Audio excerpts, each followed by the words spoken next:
Oh, yes, it's that Friday feeling here on Ben and Woods. Good morning, everybody. Great to be here with you on a Friday, in fact. Excited to see your faces, Ben and Paul. And Ladies and gentlemen, the weekend. love the weekend. Been looking forward to the weekend for a while. Got some good stuff planned. It's going to be busy in our home, certainly. I'm Woodsy. That's Paul Reindl. He's the executive producer. Good morning, Paulie. Good morning. That is my favorite open that we have. That's your favorite. I still like the Queens of the Stone Age one. It pumps me up. I love the Rolling Stones intro, but I'm over it. Officially. I keep saying I'd like to bring the new one back, but I love this Friday open. It's really good. You know the problem with this one is it's too short. I don't get a long enough ramp up time. The Queens of the Stone Age one is very, very long. But no, it is great to be here. That's Paulie, the executive producer. Ben Higgins, your friendly neighborhood sports anchor, also here as well. Good morning, Benjamin. Good morning, everybody. Coming up on a Friday. That's what we've got here. Friday. Love it. It is a Friday, and looking forward to the weekend. Going to play some golf with Woodsy today. Yeah, our be a lot of dads. fun. Yeah, going to play with our dads today. Very excited about that. Excuse me. Yeah, sorry. Like I said, the intro's too short. I don't get enough time to get ramped up on a Friday, but we are here after all. Yeah, I'm really looking forward to it. Now, my dad's already done the preemptive, I've lost my golf swing, so I don't know what's going to happen out there. I'm like, you don't have to sell me, man. I'm going to shoot 100 today easily. He gets mad that I hit it farther than he does now, but he's so much better than me. But yeah, I'm excited. I don't get a chance to play with him very much. So I'm excited to see I'm looking forward to it. Speaking of golf, I might as well throw this out there because it's going to drop soon. Yes. This is great. If you are interested, coming up this holiday season, you're going to have a chance, if you would like to bid, to play golf with the three of us as part of the Wishbone Brawl auction coming up here next week at Goat Hill Park. They're doing their annual match. Sandra Shoffley, Jeff Ogilvie, Dean Wilson, some other pros coming in, doing their charity fundraising match at Goat Hill Park, and there's an auction part of it. No, we are not playing with them. No, we're not playing with them. But you can bid on the opportunity to join, like as a threesome, join one of us, and then each of us will have our own threesomes. A threesome would be fun. It would be fun. And then we're all going to play together over the holidays. I think we decided on December 22nd, that Friday before Christmas. Yeah, this is news to my wife, by the way. Yeah. Just FYI. This is the first she's hearing of it. A golf outing at Goat Hill Park. But it's for a good cause. Yeah, it's for charity. It's North County Junior Golf and raising money for the caddy program that they have out there. John Ashworth does a lot of great things, and we will share the link when it comes out. But we're working on the wording of the giveaway. You're going to be able to bid on a Link-Soul outfit for your team. Comes with it as well, so we'll all be like killer. Be like Ryder Cup teams, like me versus you versus Paulie's team. I'll get a threesome will bid to play with me. Mm-hmm. Threesome will bid to play with Paulie. Threesome will bid to play against you, and we all play a real match against each other. Right, which is going to be great. It's going to be so much fun. Like. This isn't out, we're out, smoking weed and drinking Coors. You can if you want, but not if you're on my team. I want to take it seriously. It's going to be aired on TBS. Yeah. Like the match. Charles Barkley will be there commentating. Yep. Yeah. Ernie Johnson. Yeah, no, it's on your view, actually, and you'll be able to, no, it's not. But you will get to play with us and bid playing at the win, right? and get help out a good cause. And I would do anything. Ben asked us, and John Ashworth, if you don't know, he runs Goat Hill, put his heart and soul into that place, completely revamped it. He is like, if you've ever seen the movie Point Break, he is Bodie, but for golf, but he's not a criminal. Does that make sense? He's this Zen, he's like a Zen master. You play with him, you feel instantly at peace. He is the antithesis of me. He's very calm, spiritual.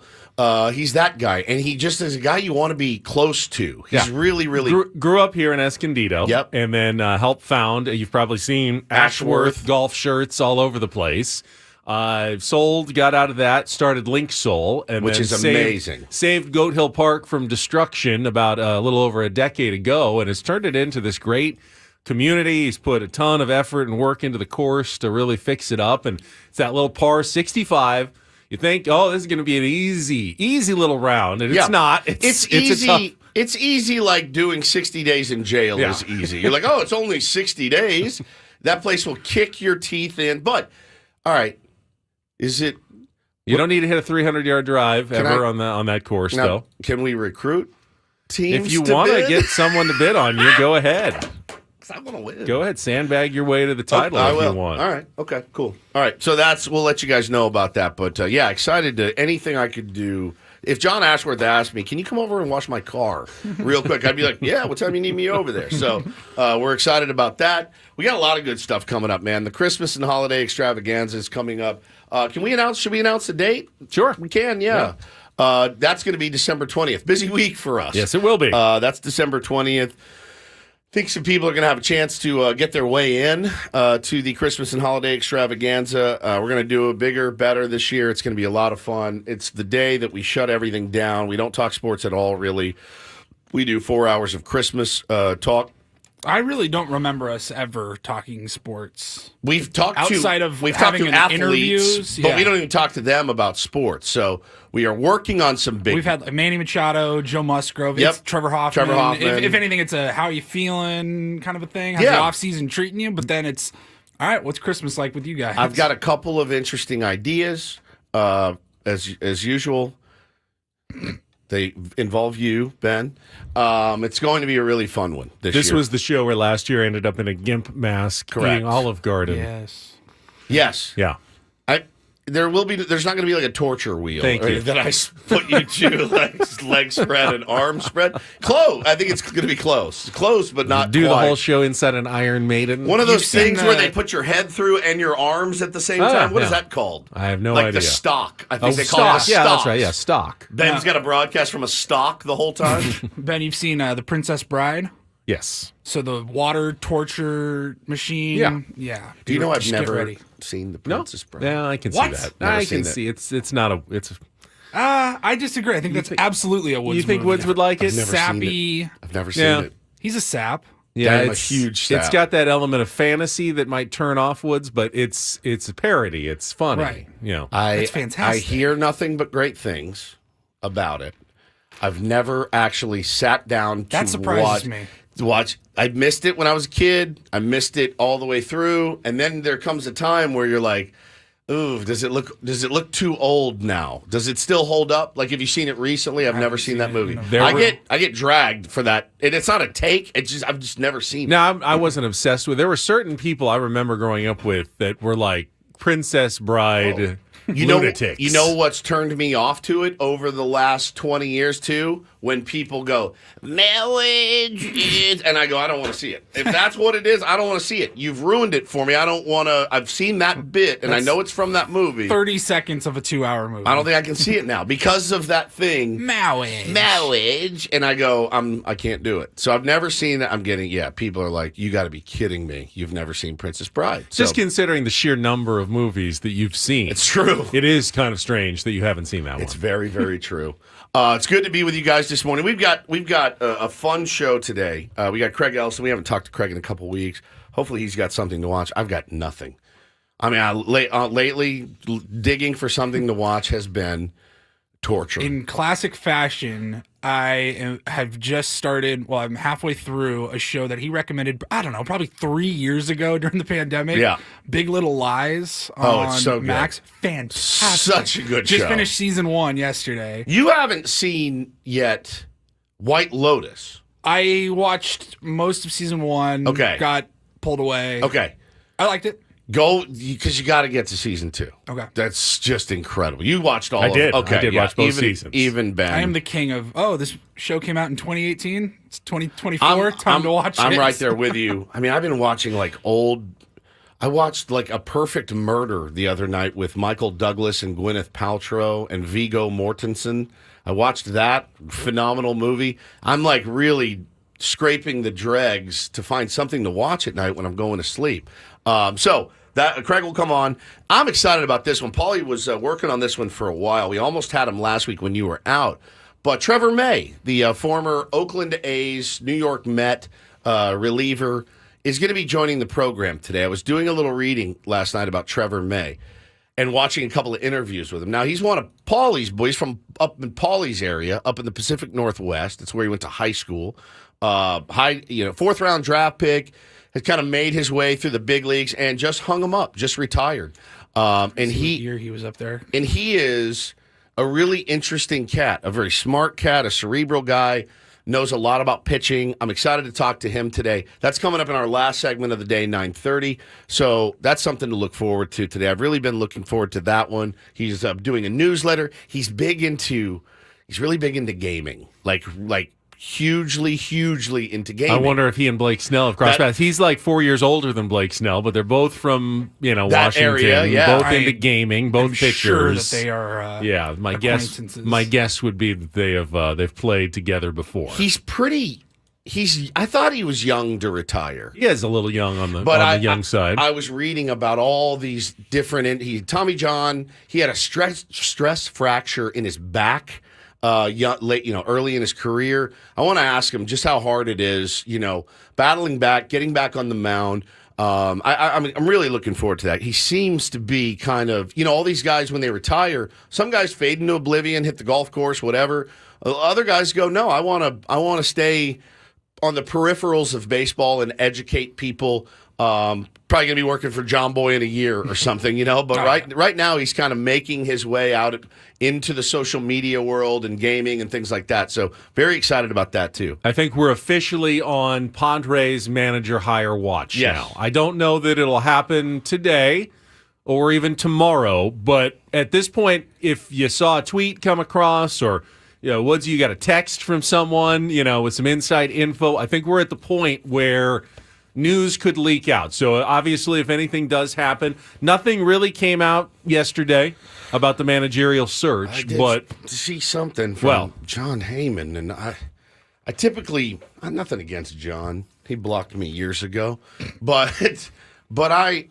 he's one of those grain of salt guys for me, at least. I see a Heyman tweet, I go, whatever. I see a Nightingale tweet, I go, whatever. Now I see a pass in a Rosenthal.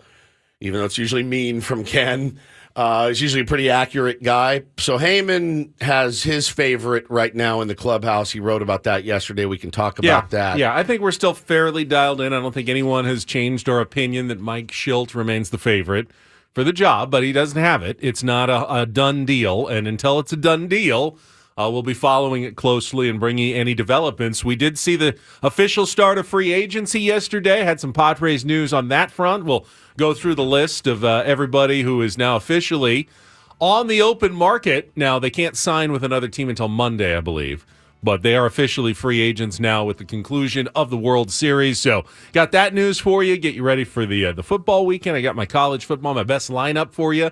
It's a good one this weekend. I love Ben's best lineup. You get a good weekend for Saturday football if you've got some time. I know your parents are in town, a little less football watching. You have two young children, but my dad's in the chamber because the Irish play at 9. Early. Got their early game. They play tomorrow. Bo's got a soccer game at 11, so he's like, oh, cool. But he wants to see his grandson play soccer, so I'm sure. All right, that's the company line. Marriage is what brings us together. I won't see it. I will not see it. There's some Monty Python elements to it as well. I will not see it. Did you ever watch Monty Python? No. I missed a lot of that too. You see, you didn't hang with the nerd crowd like I did. I don't really want to talk about some of the movies I haven't seen that everyone loves that I go, oh, yeah. That should be a segment. It's I've got really 20. good. It's really, really good. All right, we'll wrap up our week of Daily Ditty road trip songs. Woodsy gets the final selection as we head into our Friday, and then off and running here. Glad to have everybody with us. Let's check traffic and going until 10 o'clock on San Diego's #1 sports station, 97.3 The Fan.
Unbelievable road trip song. Unbelievable road trip band.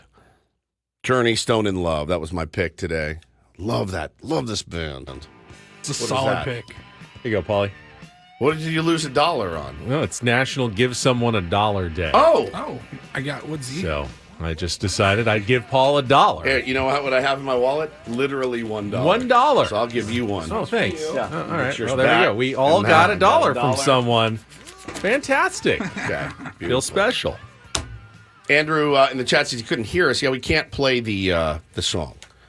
Can't play the Daily Ditty in the YouTube stream. It's a copyright. it's complex. Why can we play it on the radio but not on is YouTube? weird. It's Even that's complex. it's at very times. complex. So yes, there's lawyers and lots of things involved. But DMCA copyright infringement. the Ben and Woods legal team works overtime to keep this show on the air. You guys, if you only knew what we spend in retainers a month to keep this show on the air and above board. So anyway. yeah, the most authentic way to listen to the show is still on the radio. You Correct. get all the sounds of the show. Although it's very fun to watch on YouTube or Twitch because you get to see us, but we can't play at least a lot of the commercial music. Paulie you can get play, about 98% of what yeah, we do. I mean, on we get the most stream. of it, but there's a couple of things we have to drop out. Paulie has You'll some. get the drops, but if we do a segment and Woods, he's like, bro, What do you call it? we got to play this new Luke Bryan song. It's the worst song yeah, I've ever we heard. can't play that on the YouTube. That probably won't make it out over what, YouTube. What do you call the music that we play on YouTube? It's the public domain, or it's copyright free music. You know, things that are out there. Royalty-free. Royalty free music. Unfortunately, yeah, we have to substitute some of that on the YouTube stream. We could just change all of our bumper music. We have like 250 songs that we play coming back from breaks. We could just replace all of that with stuff that sounds like the Rolling I can't Stones. do it. Yeah, I'll royalty-free I'll Rolling retire. Stones. I'll Woods quit. will not. I can't do it, Woods man. won't be down with that. Speaking of music, I just tweeted this, but I was legitimately excited. A couple days ago, it was one of my favorite artists is Scott Weiland, the late great Scott Weiland, who passed away years ago. Stone Temple Pilots lead singer, Velvet Revolver lead singer, just one of my heroes. I love him, and it was his birthday, and his former bass player Robert DeLeo posted a nice tribute to Scott. I liked it. I commented on it. So I'm driving in this morning. I get into the parking lot, and I have a friend request on Instagram from Stone Temple Pilots bass player Robert DeLeo, and my heart leapt. I was like, yes, this is badass. I love him and his brother Dean. San Diego boys, I do believe. So I hit accept and move on. I come upstairs. Oh, my God, I got a DM from Robert DeLeo from Stone Temple Pilots this morning. Hello, my pretty... Today? Just now. Wow. Hello, my pretty lady. How are you doing today? Wow. Little Lucky time, you. little time goes by. I don't respond. Are you not a fan of mine, my pretty lady? Something tells me. Did he slide into your DMs? Something tells me What a creep. that is not Stone Temple Pilots bass player Robert DeLeo wanting to be my friend and, talk music from time to time. Maybe come on the show. Tell us some stories about STP in their heyday. No. Robert, I'll invite whoever. If this is Robert DeLeo, I'd call Is it this more number. disturbing if it actually is Robert DeLeo? That would actually disturb me more. Gentlemen, all right. Everyone that's listening, if your wife isn't listening, okay, text your wife. Hello, my pretty lady. How are you doing today? With 2 heart emojis. Send us their response. Okay? Hello, my pretty lady. How are you doing today? Text it. Don't do it if you think it's going to get you divorced. But That's otherwise, not yeah. going to. I mean, it 2 heart shouldn't, emojis. 2 heart emojis. Hello, my pretty lady. How are you doing today? I'm so disappointed. I'm like legitimately, my feelings are hurt because I was really excited, man. I can't even imagine the rush of seeing that notification pop up. Almost died. You thought Only maybe to he was be a tier 1? disappointed. He listened to the show? Okay. I commented something, about Scott's birthday, and I love their music so much, and it means so much to me. And I thought, that's cool. Like, he was like, oh, this guy looks legit, and big music guy. Maybe he wants to be my friend. Hello, pretty lady. And then I like the, are you not a fan of mine? And I didn't even troll back. I usually troll back. That's how disappointed I am that it's not really. Unless it could be, I guess. You get that on Twitter sometimes where you get a follow and it's like a pretty large celebrity figure, and then you realize That's not them. or it Or is they them, follow but 800,000 yeah, they people. follow like 1 million people, and they've got some sort of like program that like That follows follows back back. to try to increase their numbers, and it's not an authentic follow. Someone posted the other day on Twitter. This happened to. This is a scam that happens every now and then that people fall for. It is. I mean, I guess we've all fallen for stuff. Somebody wrote a Taylor Swift fan and said, "Hey, sweetheart, Travis and I have lost all of our credit cards. Oh my We are God. stuck in a hotel. Could you please help us? And then you will be invited to my next." Soundscape or something, like some private performance. Oh my God. And the guy posted the screenshot. Taylor Swift reaching out to a rando. I have no access to cash. I'm worth $7 billion. I can't get it. I'm the biggest star on the on the planet. planet. It's not liquid. I lost my credit card. Travis Kelce, my boyfriend, multimillionaire. He lost all his too. Oh, Apple Pay on your phone that you're texting me from? No, it doesn't work. Run down to the CVS, get me a couple gift cards, and send me the number so that I can check out of this hotel. All right, scratch it off. Read me the number. The sad thing is that there's somebody out there that will get scammed. It's scammers, man. It's just the worst thing you can do. They often go after the elderly. We get more susceptible as we get older. You're right, Yeah. man. I got an email this morning. Your Netflix has been canceled, and I opened the email. I'm like, this looks like Bo did this email on it. It's such garbage. So mind everything that's going on. Life gets fast sometimes. It speeds up, and you might end up giving some information you don't want. We We get gotta- one once a week from Dick's Sporting Goods, and it's, you want a brand new Yeti cooler. Come down and get Here's it. this zip file. Just download that. I go, no. Download the zip file. We got a warning yesterday. This is a public service announcement at Channel 10 that there's a lot of scammers that are using open enrollment because this is a lot of people have to register for their 2024 benefits, and it's mandatory. And people will send out, hey, you need to scan this QR code to get into your open enrollment benefits, things like that. And you go, make sure it actually is coming from our company. Like, this is legitimate, because people are sending out scams because you feel like, I got to do that, or I'm not going to get my health insurance for next year. And people are taking advantage of that with scams out there right now. Yeah, just mind your email, mind your texts, double check, ignore all of that. And if the bass player for STP hits you up, it's probably a scam, unless he's got some issues. But other than that, that's what happened to me. All right, free agency is underway. How in the world are the Padres going to replace those 2 hits they got from G-Man Choi? We will start discussing that when we come back next with Ben and Woods on San Diego's #1 sports station, 97.3 The Fan.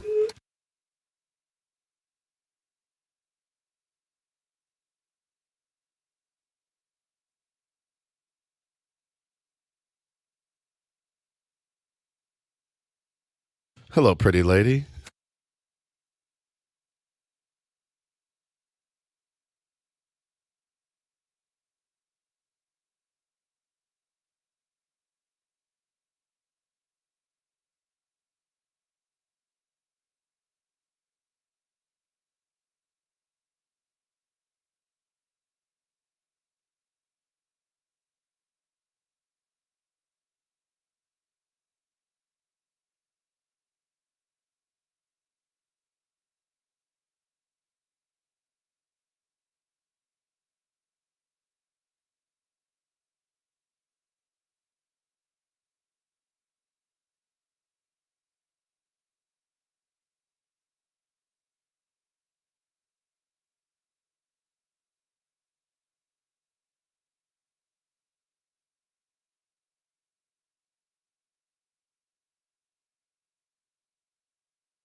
You can tune in to Kickoff with Boomer Esiason and Mike Valenti every week. Boomer and Valenti previewing the entire slate of NFL games, analysis from around the league, always live on the free Odyssey app, and you can hear it tonight, 6 p.m. right here on the radio on 97.3 The Fan. It's presented nationally by Casamigos Tequila.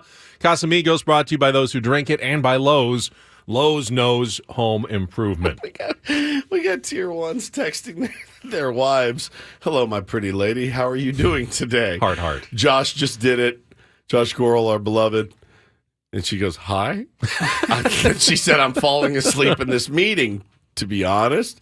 And then our beloved Jordan in North Carolina did the same thing. Hello, my pretty lady. How are you? How are you today? Ago. It was something along the lines of, all right, gentlemen, if you're listening, let's do what this person just did. Text your partner. Right. I want to rip your clothes off the second I get home. Yeah. And then somebody wrote back. They posted the screenshot and tweeted it as, it was like, yeah, I'm listening to Ben and Woods too, idiot. Yeah, moron. Jordan says, hello, my pretty lady. How are you doing today? She says, I'm good, baby. Everything okay? That's a sweet message. It's like a coded message. Yeah, if something has gone wrong, here's what you tweet. Like, call the police. Right. I've been abducted, and that's our code message. Yes. Because it's so bizarre. That is hysterical. All right, free agency is underway. Oh, by the way, congratulations to Blake Snell, who yesterday was named the most outstanding National League pitcher in the Players' Choice Awards. It's not the Cy Young, but there's something nice to be recognized by your peers, even as opposed to the media or anyone else. Even a fan vote. Fans, great. Media's great. But when your peers vote you to something, that's really good. It's always kind of special. So congratulations to Blake. The big one later this month, though, they will announce the Cy Young Award, and this is likely a prelude to that. But it's good for the bank account as well when you're hitting free agency. We'll talk about the start of the free agency period right after this check of traffic on 97.3 The Fan. From the 97.3 The Fan Traffic Center, here's Kelly Danick. Our freeways are moving along pretty nicely all around the county, guys. We're not showing any problem spots, no incidents, no accidents, no surprises. I'm Kelly Danick with Ben and Woods, San Diego's #1 sports station, 97.3 The Fan. So Woods Padres officially announced 9 free agents yesterday that as soon as the World Series ended, officially on the open market. G-Man Choi, this is alphabetical, I believe. No, it's not alphabetical. G-Man Choi, Garrett Cooper, Drew Pomeranz, Luis Garcia, Josh Hader, Rich Hill, Jurickson Profar, Gary Sanchez, Blake Snell, all free agents. And it was also reported, not officially from the team, but Seth Lugo has declined his player option, which will also make him a 10th free agent for the San Diego Padres. They also outrighted Drew Carlton, who we saw a few times out of the bullpen this year, and catcher Chandler Siegel off the 40-man roster. So they have 33 players now on their 40-man. Everything kind of resets at this point, and you can only negotiate with your own team or sign with your own team until Monday. Then you can sign with anybody once you're a free agent. So this is the time when agents are out there making their phone calls, chatting up general managers and laying the groundwork for potential signings this offseason. Yeah, it will be interesting. So out of the guys that you named, G-Man Choi, Garrett Cooper, Luis Garcia, Josh Hader, Rich Hill, Drew Pomeranz, Profar, Sanchez, and Snell, you got to imagine, and the qualifying number came in yesterday, it's at $20.325 million. So if you don't know what the qualifying offer is, Ben will explain that to you. Qualifying offer is a one-year deal that you can offer a free agent from your own team, and they have the choice. If they want to accept that, then it's a done deal. They're back for a one-year $3-something million. 325, yeah. And you're done. It's basically you've signed a one-year deal and agreed to stay. If you decline that offer, then you're a free agent, unrestricted. You go out there. But the team that offered you that qualifying offer gets a compensatory draft pick in the next draft, the next summer. And so when you look at that list, you have to evaluate who would be worth signing a one-year, $20 million deal. And I think if you're looking at that list, there's really only 2 guys that should get a qualifying offer. You're not real. It's a bit of a gamble, but it's not really. Like Josh Hader is not looking for a one-year deal with the San Diego Padres, but you offer him that anyway. You get a draft pick when he declines. Blake Snell is also going to get a qualifying offer, I would imagine. He's not going to accept that. You get a draft pick. 95% of the time, it's a pretty easy decision. Either the player isn't good enough, and there's no way you'd offer him that much because they'd instantly snap it up like Rich Hill. Whoa, I'll take $20 million. Yeah, so you can't offer it to them because you don't want to sign them for that much. Or they're truly a free agent, a coveted commodity on the market. They're going to sign a multi-year deal with more guaranteed money, so it's a pretty easy decision for them to turn it down. You get that draft pick. Occasionally, you've got a couple of players who are right there close on the value, and they're not sure what their prospects are for multi-years. The team will offer that qualifying offer because it doesn't lock them into a long-term deal, and they're like, all right, if they take it, it doesn't devastate us. Our budget's okay. And if they want it, they can have it. And if they don't, we get that compensatory draft pick. So every once in a while, like a guy every year or two, will actually take that compensatory or that qualifying offer. But it's pretty rare that you see players accept it. If it's offered, it almost means for sure you're not going to take it. And if it's not offered, then you probably didn't deserve it and the team wasn't going to give it to you. Yeah, you got to imagine the rest of the guys on that list would snap that 1 year, $20 million deal up pretty quickly. And let me ask you this, man. Out of those names that I listed, we know who they'll offer the qualifying offer to. Who else would you look at bringing back? I think I'm good on G-Man Choi. I think I'm good on Garrett Cooper. This one is a bit of a bugaboo for me. Luis Garcia remains a bit of a bugaboo. I think your initial reaction is to say absolutely not. Let him go. Man, at times he flashes some really brilliant stuff. Our bullpen is not great right now as it stands today. Do you bring back Luis Garcia? What is he going to command? He had a rough start, but there was a time last season that he was dialed in. He was locked in. He was better in 23 than 22. 22 felt like Jekyll and Hyde. Wait, no. He was better in 22, wasn't he, than 23? I don't know. I got to look at the numbers. I feel like... Going off feel, 22, it was like he'd be 2 games. You're like, there's the Luis Garcia we know and love. Like and then he'd have same. 3 starts in a row or 3 appearances in a row. And you're like, this guy can't find the zone. Big overall. So his numbers with the Padres in 2022: 3.39 ERA, 1.21 WHIP. He was good in 2022. That's good. Last year, 4.07 ERA, but it was a lot higher than that. It was. By he had a rough July start. and then in August and September, he actually pitched much better. But overall, the numbers were not nearly as good. This is all dependent on price. You're not going to overpay for Luis Garcia. You cannot. But I would be absolutely happy to have him back because a lot of times how it goes with these relief pitchers is they follow up a bit of a down season with a good season. Yep. And you've got to be wary about the guys who are coming off the great season because they are likely to take a little step back. Bullpen arms tend to go in cycles and waves, and I kind of like the buy a little lower element on Luis Garcia. Now, is it truly going to be a little lower, or will there be other GMs out there who go, hey, I know this guy, he's got a pretty live arm, and he may not have had a great season last year, but I see some value in him. You might end up driving the price up to the point where it's like, well, we would have had him back, but we're not going to pay that much for him. A perfect example is one of the guys I've always thought we should have never let go is Pierce Johnson. I thought Pierce was a really good fit here, went to the Rockies. He went home. The Padres were not really in contact with Pierce Johnson after he became a free agent here. It's pretty horrible with the Rockies. He's in Colorado. Partly, yes. Why any pitcher would sign there is beyond me, but they do. They get a job. They want to pitch. They think, I can do it. I'll figure it out. They haven't seen my splitter. They haven't seen my curveball there. He gets traded to the Braves. He's very happy, and he just signed a 2-year, $15 million deal. And he was solid in there. Even in the postseason, they used him. He got to be fairly high leverage for them. It's 2 and an option. Yeah, so you get something like that for Luis? Do you pay Luis Garcia 7.5? I don't know. Everything seems exorbitant to me right now. You know, it also depends on how AJ evaluates his own options that are coming up. Correct. I mean, you know, do you have young, cheap guys that you think are going to be able to get the job done? Then you don't need to spend much on outside bullpen arms, free agent arms that are probably overpriced. But if you don't have depth, we've seen what happens when the Padres don't have enough depth in the bullpen and elsewhere. That can unravel a season of promise when all of a sudden you go down there and like, who do we have left? Who is it? Yeah. You know, you don't want to be stuck with Drew Carltons of the world over and over again. So there's a lot of things that go into the decision to bring back Luis Garcia. Rich Hill, Thanks for your time. thank you for your time. I guess. Actually, no. Not even thank you for your time. Drew Pomerantz.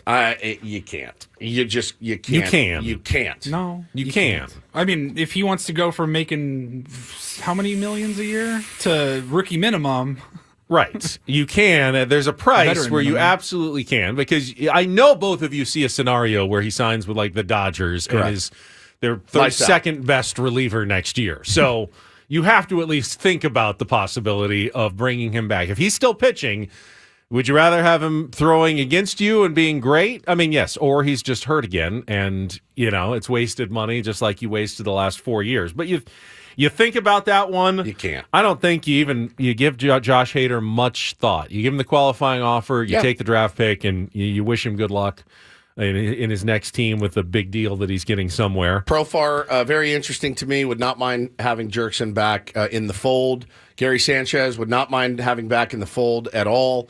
And Blake Snell is probably going to cruise, but you do give him the qualifying. I would love to see the Sanchez Campy combo again. Me I'm too. hesitant to overpay for Gary Sanchez.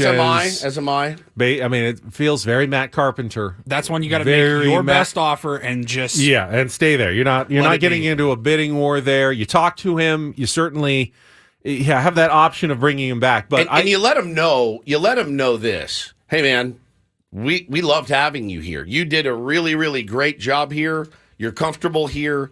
You and Campy, you're going to get a ton of playing time. You're going to get a DH I want slot. to see Campy be the starter, though. Me too. And in some ways, Gary Sanchez makes that a little bit harder when, you know, Campy's the starter. Is Sanchez really a 1 to 2 day a week guy, or does he never get into a groove? If he doesn't you play, need a DH too.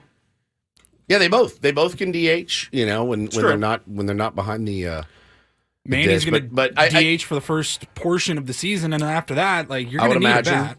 Yeah, Barlow is back. Somebody's asking in the chat. He's back. We got him for he's an another year. arbitration eligible guy, but I would imagine that he will be back. He will next be year. back. Yep, absolutely. Tim Hill is arbitration eligible. I would say he's not guaranteed to be back. Correct. If they're trying to save money, that might be an area where they don't make that offer, because he's going to make at least $2 to $3 million in arbitration next year. So they did bring back Tucapito Marcano, Ben, back to the organization. 24-year-old utility player. He hit .233. His OPS was .632 in a couple hundred at-bats for the Pirates. He tore his ACL, but he started 44 games at short, 9 at second, 1 appearance at third base, played some corner outfield as well in 21-22.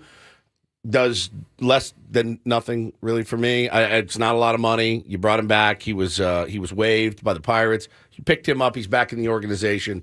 Super great. Has a feeling of, hey, this was a guy AJ scouted, Liked. drafted, developed, or signed, and internationally developed, traded, but was reluctant to give him up, and now has a chance to get him back into the fold. Is Sure. he going to contribute to some 2023 Padres success? That seems kind of unlikely, but at least for now, he's back in the organization and on the 40-man roster. Yeah. So we'll see. We'll see what happens. There's a lot of decisions to make. You know what? I think there's 40. Okay, so every team's got the 40-man roster. Padres sit today, I believe, at 32 on the 32 players on their 40-man roster. So eight bodies need to be added to the 40-man. Yeah, my bold, I don't want to call it a necessarily prediction, but my bold possibility, at least, Padres might not bring any of those guys back. Correct. That might be a zero, a big fat zero of those 9 guys we just talked about could return for the San Diego Padres next year. I don't think that any one of them is like, we've got to have them. If they get better offers, you don't overpay for a single name on that list. That's exactly right, man. That's exactly right. I mean, Blake Snell would be the only one, and the overpaying for Blake Snell is a ridiculous figure at this point. So I don't know that there's a single guy that you can say is even over 50% to return to the Padres. Now, they're all, a lot of them are, 20, 30% chance he comes back. So I would imagine at least one of them at some point does return, but there's no guarantee on any of them at all. They could all be gone. Yeah, I mean, look, it's tough to find bodies. It's tough to find guys that you feel, again, your message to the fan base has been, we are going to continue to spend to put a championship caliber roster on the team. And if you look at the roster as it stands today, it is nowhere close to a championship caliber team. But there's still plenty of time to make that happen.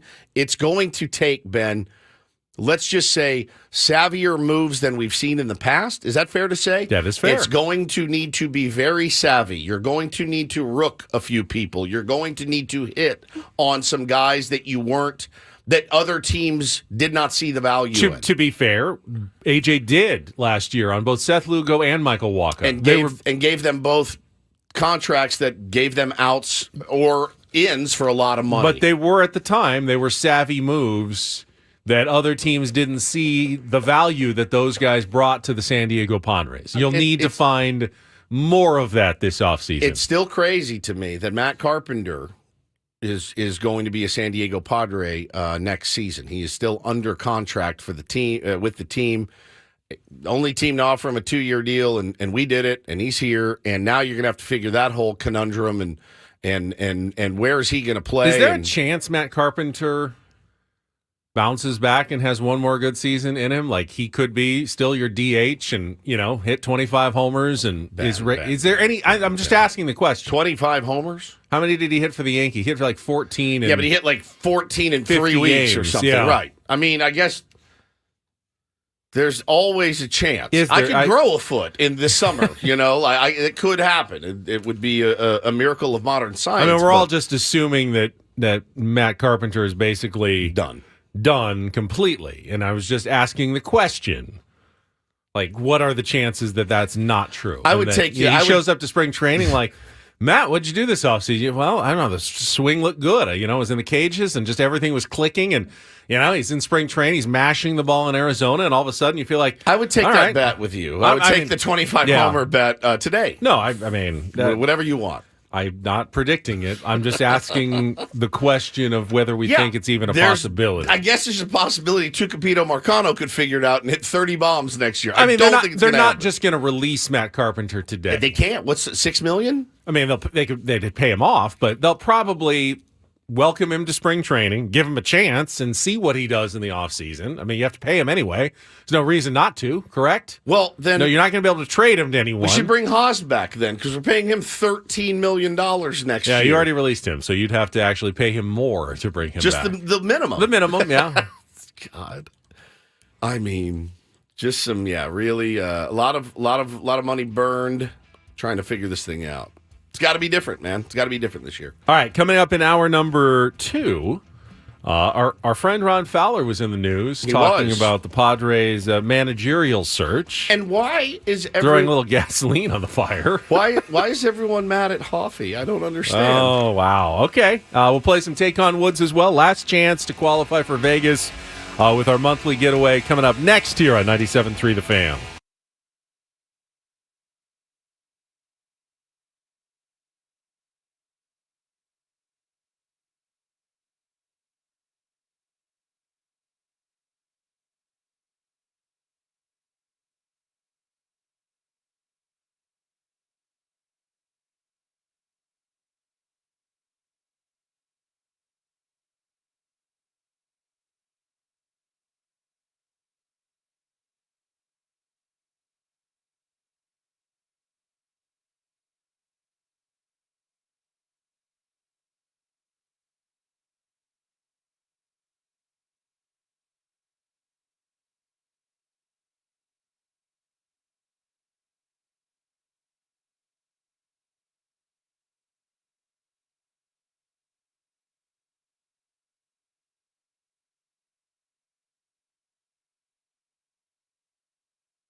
was negligent, brought up Matt Carpenter, probably should have wished happy trails to one Nelson Cruz as well, who announced his retirement yesterday. For some reason, they're paired in my mind in San Diego just because I wonder why. they were brought in to be the two-headed designated hitter last year, of which neither obviously got the job done the way that they were hoping. But Nelson Cruz obviously goes down as one of the more productive DHs, hitters of his generation, a late bloomer, obviously, in his career, but put up some incredible numbers. And I thought you were going to say Nelson Cruz goes down as one of the worst Padres signings. I'm like, it's $1 million bucks. Yeah, $1 million bucks. We're not going to be crapping on Nelson Cruz today. We're just going to wish him good luck and congratulations. He actually made the announcement on the podcast of a friend of ours, the Adam Jones Show, is where he made that retirement announcement yesterday. So Nelson Cruz heading off into the sunset.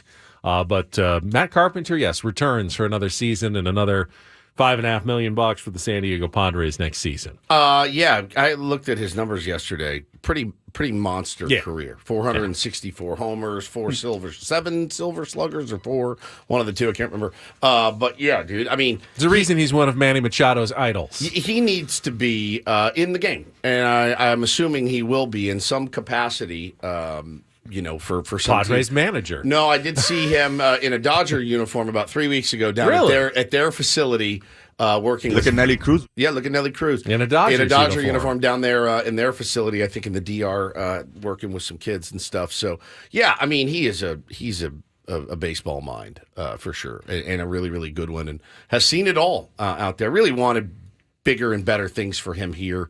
Was pretty disappointed with how it all worked out. It was wild to me. I mean, as bad as it was, I was like, man, we've given other guys a lot longer leash than we gave Nelly Cruz, which was really weird to me. And so he's gone. He's retiring. And, good for him. Great career. Speaking of the Dodgers, they did announce a 2-year extension for Max Muncy yesterday. Yes.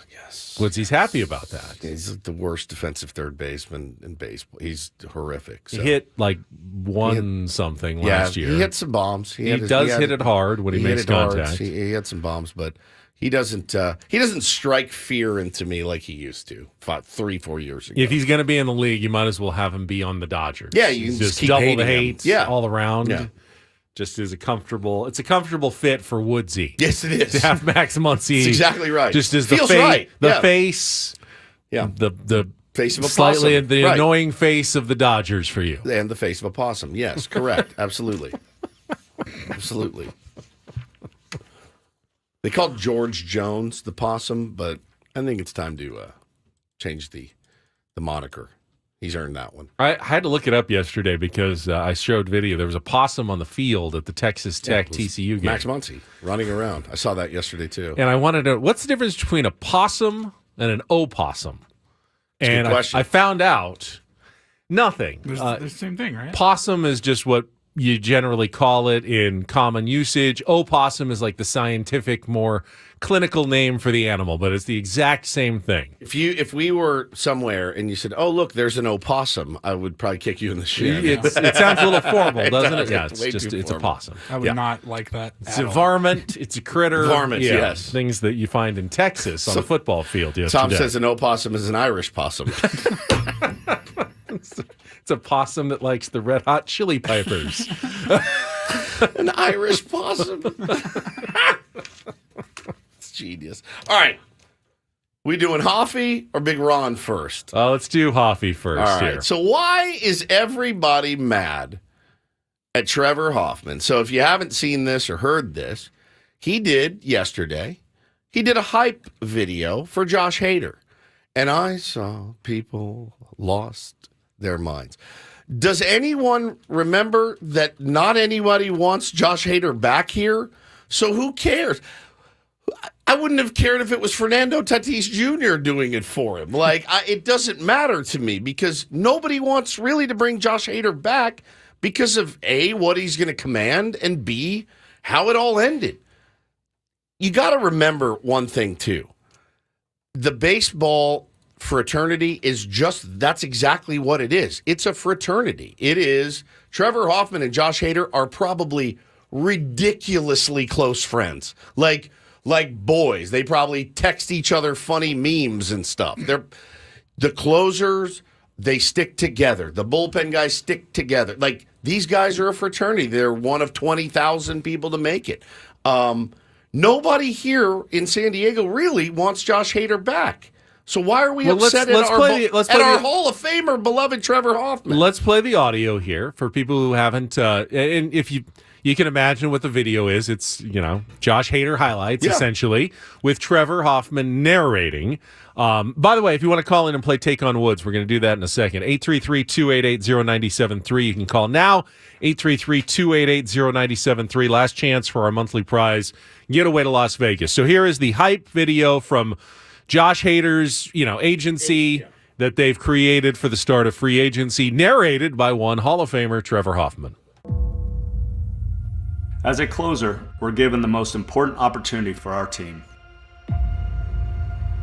Finish the game and secure the victory. The greatest closers in baseball are wired differently. Our heart rate stays level when the crowd noise decibels are booming. Our adrenaline pumps only when we need that extra edge. The game's greatest closers, you don't need to see the back of their jersey to know the name. Their presence is steady. Their presence is dominating. Their presence is defining. Our existence isn't defined by analytics or matchups. We strike fear in opposing lineups when we begin our jog out from the bullpen. Josh Hader defines the modern closer with his style, stuff, and toughness. He's been an All-Star 5 times in 7 years. He's the all-time Major League leader in K per 9. He's the all-time Major League leader in opponent's batting average. He's quite literally the hardest pitcher to hit in baseball history. There's a reason he's won my award 3 times. On behalf of all closers who have come before us, we pass the torch to the next generation of greatness. It's fantastic. Good. Somebody, the Braves Kind of want to to sign Josh Hader now. Yeah, right. We should look at him. That's pretty good. Potentially Yeah, in the I mean, offseason. hardest pitcher to hit in baseball history. Now I want him back. Not I think for $100 million. no. Don't. I think the argument is people are looking. Trevor Hoffman works for the Padres. Yep. And he's helping someone leave the Padres essentially. He's already leaving. Okay, he was leaving. I'm not done yet. But ultimately, you're trying to do things that are going to help the San Diego Padres. If you make Josh Hader more expensive for another team, Smart. and perhaps make it harder for them to sign a player that you actually do want to sign, guess what Trevor Hoffman is doing? He's helping the San Diego Padres. It's an interesting way to look at it. If he knows you're not signing Josh Hader, then it's in the best interest of the Padres to have Josh Hader be as expensive as possible for another team. It doesn't make a huge difference. It doesn't help but our bottom line at all, but it again. It also is a good thing to do. It makes the Padres by association look cool and like, you know what? All right, hey, this is a nice thing for them to do. It's a good organization. They didn't stop him from doing it. Makes you have, if you're an agent, if you're a player, a good feeling about the San Diego Padres to see them taking part in that. I think the net positives far outweigh any negatives that could come out of a video being narrated by Trevor Hoffman in this situation. I'm not saying that because I like Trevor. I do, but I'm not saying that. I'm saying that analytically, objectively, I think this is a net positive thing for the Padres organization to have Trevor Hoffman do this thing for Josh Hader. I'm saying that I like Trevor Hoffman and that he can do whatever. If he robbed a bank, I wouldn't tell anybody. You're being less objective, Yes. but you still agree with the point. It's fine. I'm not going to get on these airwaves or on my social media account and drag Trevor Hoffman of all people for narrating a video for his buddy who's not going to be here and who, by the way, you don't want here because you don't want to pay him because you don't have the money to pay him. And everything else that happened last year with I only do this and the media sucks and everything else. Good riddance. See you later. Have fun in Atlanta. Have fun in Philadelphia. Whatever. Hope it doesn't come back to bite us. But, I mean, for $120 million or whatever he's going to get, you could let It could have been Peter Seidler narrating, and it would not have bothered me one bit. But because it's Trevor Hoffman, statue Trevor Hoffman, I'm not. That's not a man I'm going to drag for that, for helping out a buddy that's in his very elite fraternity. Keep in I mind, just though, can't. that the Padres now need to replace the hardest pitcher to hit in baseball history. Just another thing that is walking out the door this offseason for the San Diego Padres. Correct. So, right. yeah, that was a big, that was much ado about nothing. Woodsy, remove yourself from the equation. It is time to play our final game of the week. Take on Woods.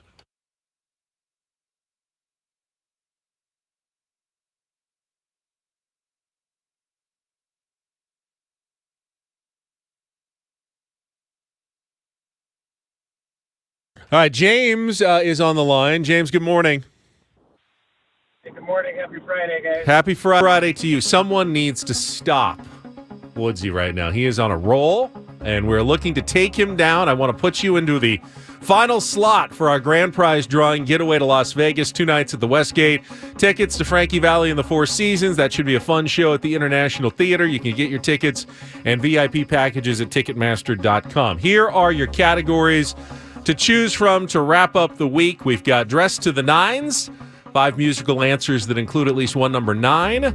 A Van, Down by the River, 5 artists with a van somewhere in their name. And our new category, This Is Us, 5 song titles that include the word us. So James, Dressed to the Nines, A Van, Down by the River, or This Is Us. What would you like to play?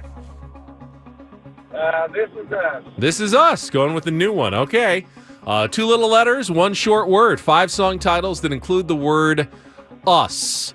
You'll have 60 seconds. If you don't know an answer, say pass. We'll come back to it if there's time left on the clock. First question is our 2-second song.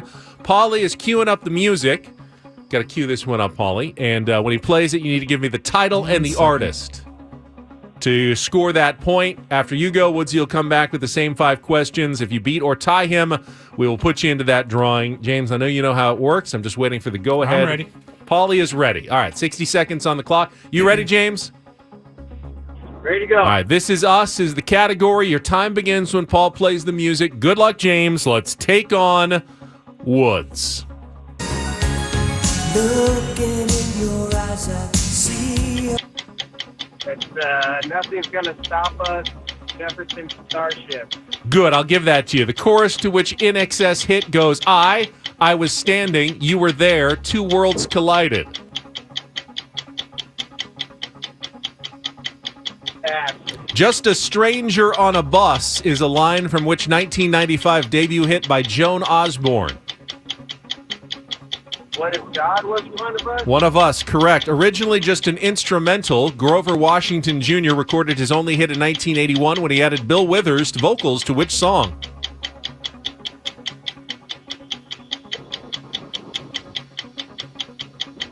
Pass. Lady Gaga and Bradley Cooper recorded Shallow for the movie A Star Is Born, but Gaga also got an Oscar nomination for which other song from the soundtrack?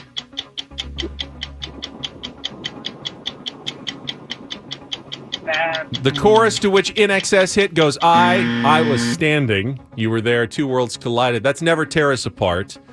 You did get Nothing's Gonna Stop Us Now by Starship. You said Jefferson Starship, but I'll give it to you. It's all the same band. You got God Is One of Us by Joan Osborne. Just the Two of Us is Grover Washington. And Always Remember Us This Way is Lady Gaga. That's 2 points. I don't know if it's going to be enough, but hang on the line, James. We'll see. Find out. Woodsy can continue his tear lately on Take on Woods. Finish the week with another win. He doesn't get the category. We put 60 seconds back on the clock. Woods, your time begins when Paul plays the music. Good luck. Let's take on James. Nothing's going to stop us now. Starship. Correct. The chorus to which In Excess hit goes, I was standing, you were there. Never Tear Us Apart. Correct. Just a Stranger on a Bus is a line from which 1995 debut hit by Joan Osborne. What if God was one of us? One of Us, correct. Originally just an instrumental, Grover Washington Jr. recorded his only hit in 1981 when he added Bill Withers' vocals to which song? Ain't No Sunshine? Incorrect. Lady Gaga and Bradley Cooper recorded Shallow for the movie A Star Is Born, but Gaga also got an Oscar nomination for which other song from the soundtrack? I know it. I can hear it in my head. It's beautiful, beautiful song. It's so good. It's so good. It's a tough title, though. And you don't seem to know the Title, category. it Is. I love the song. Damn it, I'm going to die. I don't know. Yeah, you already won 3-2. That was Always Remember Us This Way. So beautiful. Nothing's going to stop us now, never tear us apart. One of us, and just the two of us is grow the two of us. Jam. But another win for Woods. James, thanks for trying, but no one seems to be able to take down the champ. Sorry about it. I think we'll have a new prize next month. So the handful of people who got in early this month will. One of them will get a call probably next week announcing they have won a trip to Las Vegas. To see Frankie Valli. Yeah. Yeah. In the Four Seasons. That's but amazing. we'll have a new prize coming up next month for November. Thank you for playing, James. We got Don't Do This coming up next. Paulie has found a flub, I guess. This was from a week, maybe 2 weeks ago. How did we miss this? I don't know. It's one of the better misspeaks you'll hear. Picture ESPN, talking heads, side-by-side split screen. Both home in their offices. Holy it's crap, fantastic. the flub that this man, It's Tom great. Pelissero. It's so great. Right. So great. We'll get to that coming up next after a check of traffic with Kelly here on 97.3 The Fan.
right, we have no idea how to categorize our stories today on Don't and Do This. It happens. They just they're just all thrown into the bucket, as it were, today. And I got a couple of stories. Woods has a piece of audio that we're really looking forward to. I just don't even know what to make of this one. Did you see the Skip Bayless news from yesterday?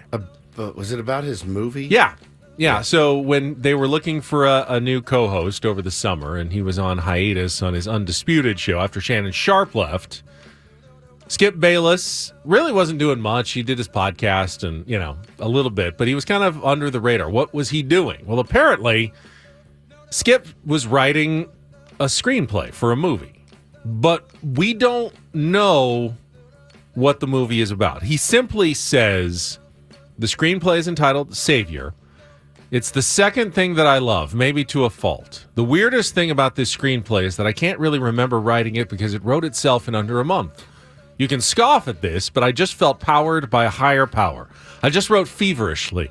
For once, I really like and believe in everything about this screenplay, the creation of mine. I believe in the structure of it. I believe in the characters and their development. I believe in the dialogue. I believe in the action. And it is filled with some shocking action. Now, here's where it really gets kind of weird. He said, in the end, I believe in its controversy because it is extremely, extremely controversial. I have no idea if I could get this movie made because it is so deeply controversial on so many levels that I'm not yet comfortable divulging. And then that was it, other than the fact that it was also attached to possibly Lil Wayne starring in it. Okay. So, all right. I don't know what to make of that. Is that, good for him for writing a screenplay. Why tease something so extremely, extremely controversial I can't even tell you about it, but I would like to get it made as a movie. And I want to get it made. I could probably say with certainty that a Skip Bayless movie is not going to be good. Is that fair to say? I think it's fair. You thought... he's so passionate about it, though. He says it's like the second most passionate thing he's ever done in his life. You thought Matt Carpenter might hit 25 home runs next so maybe year. Maybe it's a good movie. Maybe it'll be the greatest movie of all time. I guess potentially it could be. What's the don't do this? I don't know. Just calling something extremely, extremely controversial, so deeply controversial that I'm not even comfortable talking about it, but yet you wrote a screenplay. And now you're talking about it. It's a very radio-esque thing to do. It is. The tweet of, hey, big things coming soon. Big thing. I'm guilty of it. I haven't done it in years. We will say on the show from time to time, we got some good stuff in the hopper, right? We got stuff coming. But I feel like most of it comes to fruition. We always do. We are working on it. Correct. And 9 times out of 10, we execute. Yeah. He's a weird bird, just in general. He is. This piece of audio that Paulie has, I think it's a combo. I think it's definitely a combo of don't do this and do this. It's do this because it makes me laugh. DD mega doo-doo. Paulie, the principals involved here, Tom Pelissero. I don't know who he's talking to. Okay, he's got a guest They're on. doing the split screen, side by side, talking football. And Justin Tucker, the kicker, his name came into the conversation. Justin Tucker. And again, this was from like 10 days ago. Big leg. But I just saw it yesterday, and my God, this killed me. Ghosts of Justin Tucker banging a 60-year-old 60-yard field goal over off the crossbar and through. Yeah, I remember that kick. I do remember that kick last year. Ghosts of Justin Tucker banging a 60-year-old 60-yard field goal. That's one of the greatest flubs of all time. What are of all time things that my wife can say in 12 years? Banging a 60-year-old. Thought of that repulses her. I'm repulsed for her. One more time. Don't do this. Ghosts of Justin Tucker banging a 60-year-old 60-yard field goal off the crossbar and through. There's difference between a 60-year-old and a 60-yard field goal. You hear him laughing, and he's trying. He like loses his train of thought. Ghosts of Justin Tucker banging a 60-year-old 60-yard field goal off the crossbar and through. How do you go on after that? You know what? Go to break. I'm done. Like, you got to just step away. That's funny. You need a hard reset. Banging a 60-year-old 60-yard field goal. I love it. I love it. Where's your mind, buddy? Gilf films? Was he playing the Cougars? 60-year-old. Banging a 60-year-old 60-yard field goal. 60-yarder. I loved it so much. Year-old yard field goal. There's a lot of similar sounding consonants and vowels in the statement. All right, I'll throw this one in as well. This is just personally would be one of the biggest don't do thises for me. I was reading a lot of, there was a lot of pieces written about Bob Knight yesterday, including some from people who actually knew him pretty well, like Jay Billis. Says, I had a friend, I was actually friends with Bob Knight. It was my most problematic friendship. I felt like I needed to defend to people why I was friends with him. And ultimately, I really I couldn't, but I liked the man I knew. I also realized he had a lot of problematic issues. And he told some stories, like, you could not talk Bob Knight out of something. Like, he wanted to go to Applebee's once on the way to the game. They were calling a game. Game was in 2 hours. He wanted to go to Applebee's. Jay calls like the producer. They're going like, we got a game. You got to be here. He goes, he wants to eat. Are you going to make it in time for the first tip? I think so. I don't know. But he said that Bob Knight never wore a seatbelt. But then he also pretended not to hear the constant warning beeping that the car does when he doesn't wear the seatbelt, and just drove as the car is just constantly going ding, ding. The worst. It's like the death. Just torture. the whole time you were in the car with Bob Knight, it would do that, and he would just pretend it didn't exist because he wouldn't put on a seatbelt. You could not talk him into it. Couldn't beg him into it. Please, the noise is driving me crazy. Just click it. It's not the end of the world. Put on your seatbelt. Wouldn't do it. I saw this from Rick Riley. I'm not a Bob Knight fan at all. I mean, some of the comments he made over the years are awful. It make your hair fall out. Like, it's crazy. Rick Riley said you could fit all of Bobby Knight's charm in a shot glass. One time he overslept an interview appointment with me, so he made me come up to his room and talk to him through the cracked bathroom door while he took his morning constitutional. He's on the crapper. Hey, it's Bob Knight live from the crapper. Rick, this is what I want to talk about. And he made him sit out there. It's not a good dude. Not a good guy. That's don't and do this. That was Don't Do This with Ben and Woods on 97.3 The Fan. Well, our old friend Ron Fowler threw a little gasoline just on the Padres managerial fire yesterday.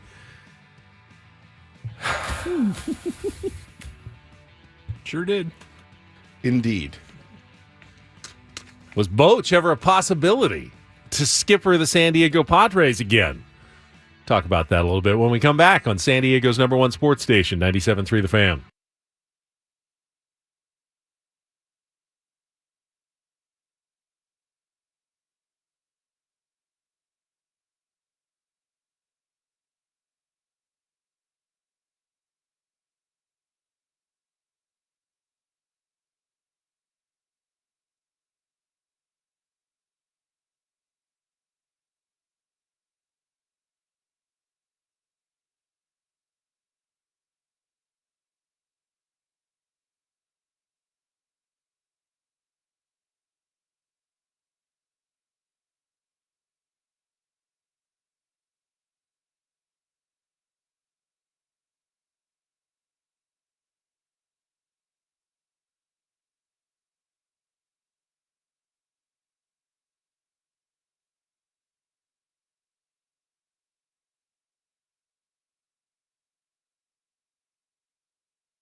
You think you're the biggest fan of the fan out there?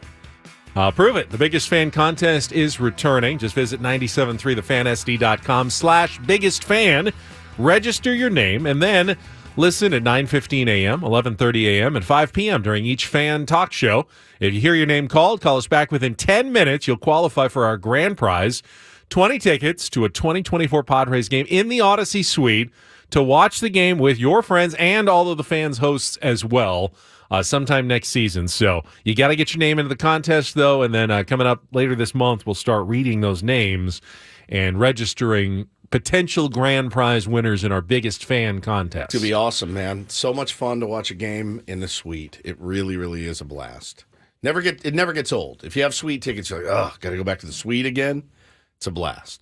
It really is. It's so much fun. That's where Taylor Swift would sit if she went to a Padres game. That's exactly right. That's exactly right. The sweet life. That's right, sweet life. All right, we're going to talk about Padres managerial search and the name that might have been on their list a couple of years ago, coming up right after this check of traffic on 97.3 The Fan. From the 97.3 The Fan Traffic Center, here's Kelly Danick. Got a stall car northbound side of the 805 before the 54. It's in the center divide. Then up ahead near Imperial, a crash involving a couple vehicles there over to the right shoulder. I'm Kelly Danick with Ben and Wood, San Diego's #1 sports station, 97.3 The Fan. Well, we know Ron Fowler as the outspoken former owner of the San Diego Padres. He never held his tongue when he was the owner, and he's actually been fairly quiet the last couple of years after, getting out and letting Peter Seidler take control of the team. Yeah. But decided that he just going to throw a little gasoline onto the fire here in a piece from the San Diego Union Tribune. He was asked a question and answered it. And he answered it. He did not throw gas on the fire. And, Kraz went around and talked to some of the particulars, including Bruce Bochy's agent, Tony Attanasio. Talked to Ron Fowler, who said that he recommended when the Padres were searching for a manager that they try to hire Bruce Bochy, bring him back. And how seriously anyone in the Padres front office took that suggestion is a little bit up for debate. Some say there was no contact made. Others say, Attanasio says, there might have been a quick phone call between AJ and Bruce Bochy. It certainly didn't go very far. And at the time, perhaps Bruce Bochy was still not ready to come back into the game. Or you can make it argued that maybe he was, but not with the San Diego Padres again, not under the current front office. We don't really know the answer to that question, but we do know that at least it was discussed, at high levels, behind closed doors, the idea of bringing Bruce Bochy back as manager of the San Diego Padres. The quote is this. It says, Ron Fowler wanted Bruce Bochy very, very badly. Bochy's agent, Tony, how do you say it? Attanasio said Wednesday, said Fowler, Tony knew that I could only make a recommendation to the Padres as I no longer had a management role, and I did strongly recommend to AJ and Peter in separate calls that they interview Boch. I don't believe they ever contacted him, and as they say, the rest is history. I saw that. As they say, the rest is history. I saw that yesterday and went, whoo, boy, man. So you asked the question. Spicy. You asked the question of would it have been different here with Bruce Bochy instead of Bob Melvin? And again, you made the point. Maybe he wasn't ready then. Maybe he didn't want to be here. Maybe he wanted to try something completely different. I think he made the right decision, I would say, for him and CY and everybody else that involved in that organization. Worked out pretty well. Well, the spiciest quotes actually come from Attanasio, who said, I think Boch would have gotten a little bit more out of the team when they needed to put it out, he said. Melvin's a wonderful guy, knows baseball very well, but he's a calm, mellow, almost laissez-faire type guy, where Boch, he's calm and he's mellow, but you don't piss him off. Wow. That's coming from Boch's agent. You're always going to get the best possible framing of something from your agent who's, no, I don't think Boch would have been as good as Melvin in this job with the San Diego Padres. You're not going to get that from the agent. So take it for what it's worth. I don't really know. The communication, a lot of people say there's no way Boch could have worked with A.J. Preller. If Bob Melvin couldn't do it, then Boch would have never stood a chance. Sure. I don't necessarily agree with that. I think Boch could work with just about anybody. Boch can Bochy can hold his own in a room with anyone. AJ is so can Bob Melvin. He can, but I also got the sense from Bob that at some point he may have stopped trying with AJ Preller. He didn't like the way the communications went with AJ, and just at some point threw his hands up in the air and goes, I can't really deal with this. I did get that sense a little bit from Bob, especially this second season as the manager. Now, maybe any one of us would have done the same, and it doesn't absolve AJ, of course, of his role and any lack of communication, but I don't know that it ever would have gotten that bad with Bruce Bochy as manager. Bochy is very direct. He's going to say what he means, but he also has a great way of making it okay for people as well. I mean, he went through a lot of bad seasons. Everyone forgets. Bochy had as many bad seasons or more with the Padres than he had good seasons, and he never really let it seem to get away from him. You know, he was a competitive guy. He hated losing, but somehow always managed to, keep his cool, keep the ship moving forward, and eventually get the Padres to where they wanted to go, even when things weren't looking very good. Fire sale years and more that Bochy was around that weren't great. The early 2000s were terrible years when Bochy was manager, but kept going, got him back to the playoffs in 2005 and 2006. That's really the question. If you want to go back and question something, it was that decision. I think it was Sandy Alderson at the time when they let Bochy go to San Francisco, brought in Bud Black. What was the idea? What was going so wrong? I mean, they weren't taking that next step to winning playoff games at that point. Maybe the expectations were too high within the own organization, like what this team should have done. Remember, those were teams that benefited from a down Dodgers decade. Not a lot of competition in the NL West. I think they won the NL West, at 83 and 79 or 82 and 81 year. They weren't, Adrian Gonzalez was playing well, but they weren't killer teams those years. They weren't World Series favorites. Yeah, they got clobbered by the Cardinals in the playoffs both years, but maybe expectations were too high. Maybe Bochy was getting the most out of those teams possible. And the mistake back then was letting him go, letting him talk, not extending him and keeping him as a Padre for life back then. Yeah, I mean, I can't speak to that. All I can speak to is that, the timing with Bruce Bochy here was also in question. The opportunity for Bruce Bochy here would have been a different one than he had in Texas. The relationship, I think, it was a different one. What was his connection to CY? Did they ever? He played for CY. CY played for Bochy. Okay. Yeah, when he was with the Padres. So that goes a long way too. I mean, that was a perfect storm for Bruce Bochy, who was at home in Tennessee, coaching T-ball, and thought, you know what, man, if I'm going to do it, I'm going to do it this way. I like their plan. I like the pieces they have. I like the pieces they have coming up. I love CY. I trust him, smart guy. And, listen, I can't, if we lament all of the things that could have been over the last few years, we'll drive ourselves even crazier than we've driven ourselves already. So, isn't that what we do? That's pretty much what we do. I can't believe we extended him or didn't sign him, and I can't believe we're about to trade Juan Soto, et cetera, et cetera, et cetera. Yeah, I mean we do that enough. Happy for Bruce, happy for Bob, and now we see who the next manager of the San Diego Padres will be. We should hear, I would imagine, in the next few days. That being said, I did see a report from John Heyman yesterday. And again, he's just, I don't know what it is. He's a guy I take a grain of salt that, Ryan Flaherty seems to be a name that would be very interesting as the manager. What we've heard here on a local level is the opposite, that Mike Schilt is probably the front runner. I don't honestly know. I don't know what my reaction would be if it was Ryan Flaherty. Again, nothing personal against Ryan Flaherty at all. I just know that it is managing your buddies is different than managing your buddies is a different type of vibe, right? Than maybe a Mike Schilt could provide, or even a more experienced manager. I agree that we can't really evaluate what Ryan Flaherty is like behind the scenes, with the players, and it may be awesome. I mean, we've heard good things.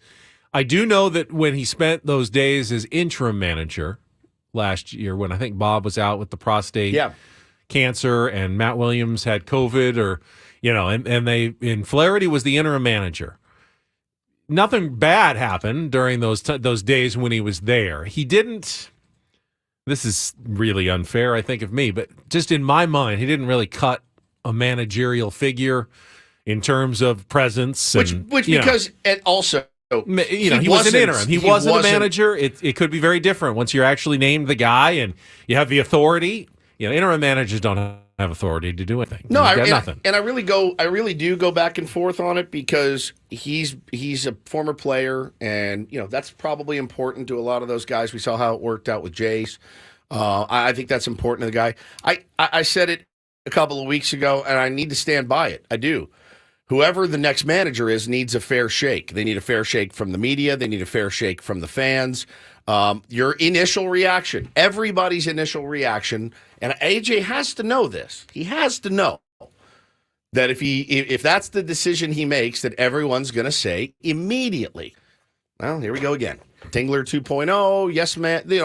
All of that narrative.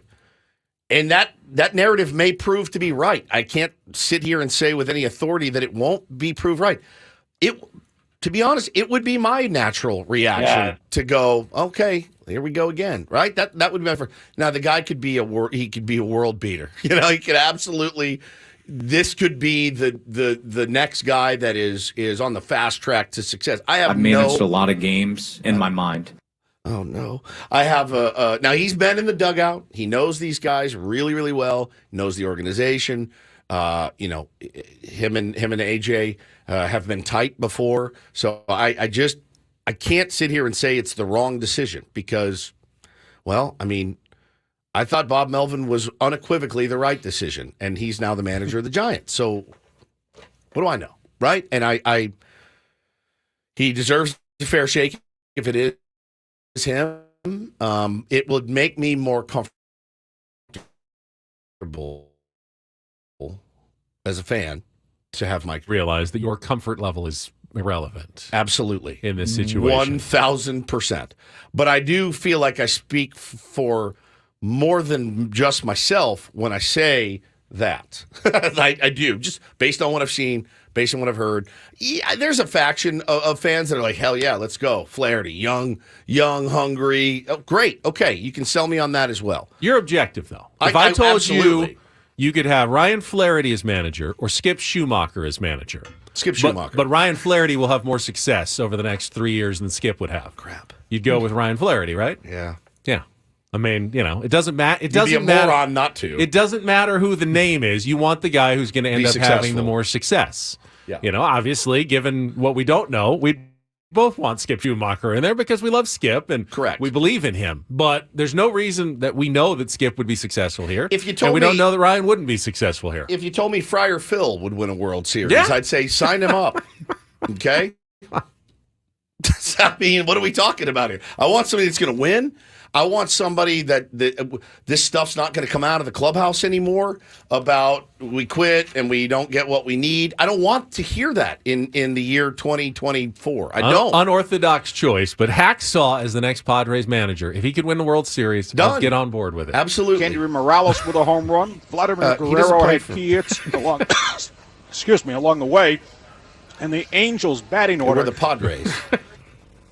Angels batting order. Okay, just but talk about Joe Musgrove's outing. Yeah, how did Joe do? Wore out the Red Sox pitching staff. Yeah, in. Anybody that can come in and get this team back to where they need to be. AJ, this Hacksaw. I'm all for it. See, they can communicate already. Yes. We know that they have a line of communication open right there. AJ, this Hacksaw. Morning, guys. So I mean, people in the chat saying if it's Flaherty, we riot. I've also seen people say, all right, I like this. I like this move. But I don't know, man. We will see. We will see what happens. It's not going to be isn't Schilt the most comfortable for Sure. for AJ? It could also end up being the most tired looking stale stuff in a few months if it's not working. Yeah, when he's... There's no guarantee with Mike Schilt, just like there's no guarantee with anybody else. There would have been no guarantee with Bruce Bochy as manager of the Padres. Correct. That it was going to work. I will say, when going back to Boch just for a second, I think it was passing. I read the story of basically his recruitment and Chris Young going to Nashville and basically walking in the door and saying, this is our vision, and our vision is you as the manager of the Texas Rangers. Don't really have anyone else in mind. I think you're the guy, and the job is yours if you want it. And then the owner, Hicks, what's his? No, not Hicks. He's gone. Well, who's the new guy? I don't know. He was the guy in the trophy ceremony.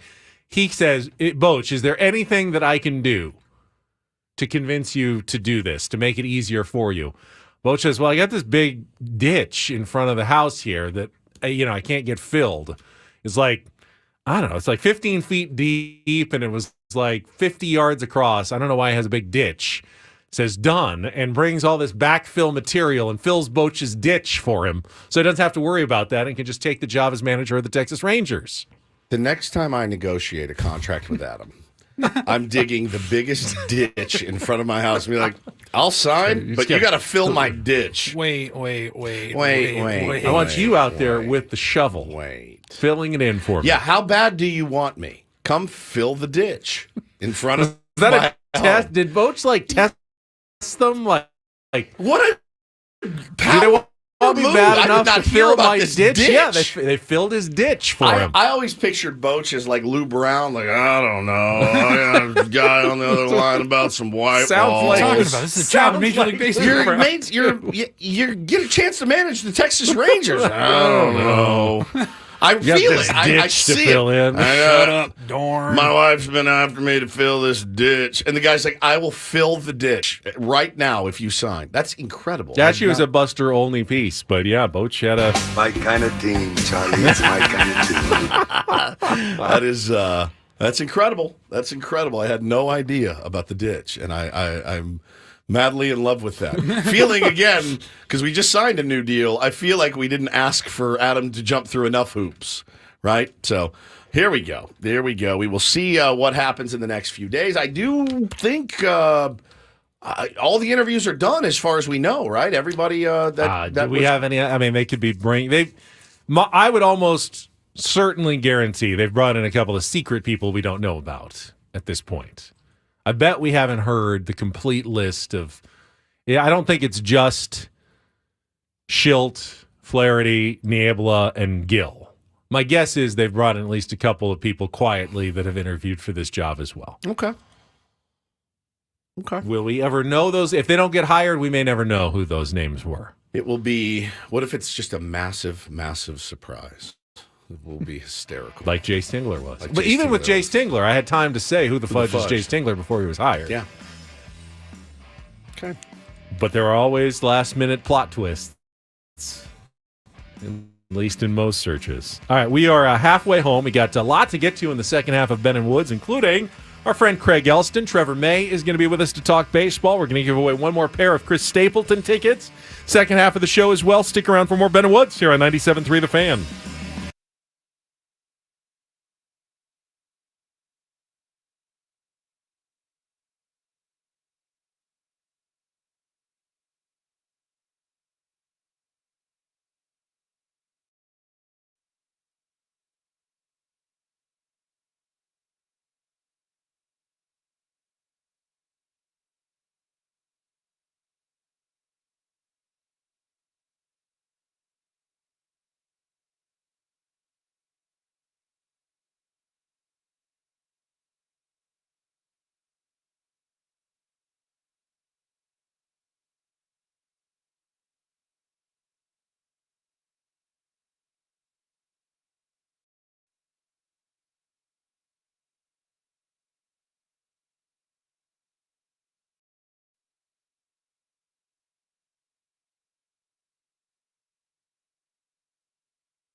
Happy Friday, everybody. We are halfway home on a Friday here on Ben and Woods. Spirits are high. You have to keep a positive mindset, right? It's the off-season, after all. We will look forward to all of the managerial searches and hires and free agents, and looking forward to it. I just hope everything's calm for a while, a little bit more calm. No more financial discussions need to be had as of right now today. If we do hear anything, we'll of course keep you guys apprised. Thanks for being here with Ben and Woods this morning. I'm Woodsy. That's Paul Reindl, the executive producer. Benjamin Higgins, your friendly neighborhood sports anchor. And we are now, Ben, firmly in the offseason. And, we mentioned earlier some of the guys that are going to be free agents and should we bring these guys back or those guys back? Going to have a lot of those discussions. Absolutely. Padres had 10 guys actually hit free agency yesterday, if you include Seth Lugo, who reportedly opted out of his player option for next year. Not a surprise. No. You'd be dumb not to. He impressed last year as a starter. He should be in line for a multi-year deal at a big raise next year. Padres didn't have an option on him, so they couldn't bring him back. Even if they wanted to, they're going to have to just go out and take their chances like everybody else now and sign him as a free agent. Now, they still have a decision to make on Michael Wacha's club option, and they still have a decision to make on Nick Martinez as well. I don't believe we've heard any news on those yet of what the Padres are going to do with Wacha. I know it's $16 million for the next 2 years, so $32 million total if they want to bring him back, or you can decline that. He has a player option, but it's only like $6.25 million, which he would almost certainly then decline, and he would then join these other guys in free agency if he did that as well. So Padres do have some decisions to make. It's the idea of, do you overpay a little bit just to keep a guy off the open market, or do you feel like, hey, we can probably get him back for a little bit less, but then you risk losing him if someone comes and makes a better offer. And I'm sure those are the decisions that are being weighed right now by A.J. Preller and the Padres front office. Interesting name also hit free agency yesterday. Jorge Soler is opting out of his Marlins contract to test free agency. Slash line of 253, 41, 512, had an 853 OPS, had 36 bombs, which was probably his second best season. Good player, interesting player. Don't know what he will command, Ben, on the open market. But, yeah, man, there's going to be, again, I've made this point that we live in the Padres vacuum. And every player that comes available, yeah, he could really help us. Well, there's about 20 other teams that are going to be pretty active in free agency. There's going to be some bidding wars going on. There's some Japanese players, Ben, that are very exciting. There are some players from the KBO that are very exciting as well. There's a lot of talent to draw from, but you got a lot of teams interested. And a lot of teams there's going to be those sneaky teams too. I don't know that anybody in baseball, Ben, is going to do maybe what the Padres or Mets did last year. The Mets probably will do it again, go out and spend a lot of money to try to get some top-tier players.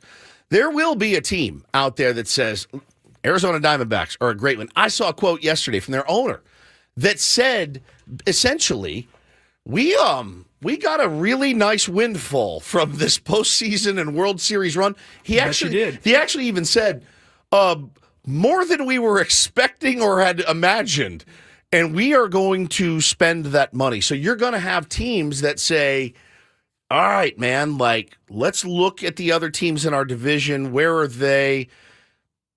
If you're the Diamondbacks right now and you're Mike Hayes and you go, oh, Padres are trimming payroll. Dodgers are going to put a lot of eggs in the Ohtani basket.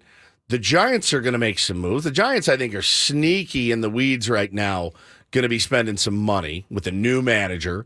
If you're the Diamondbacks and you're like, well, we've got all this cash now, let's go out and get a Blake Snell. Let's go out and get a Josh Hader. Let's go out and get whatever.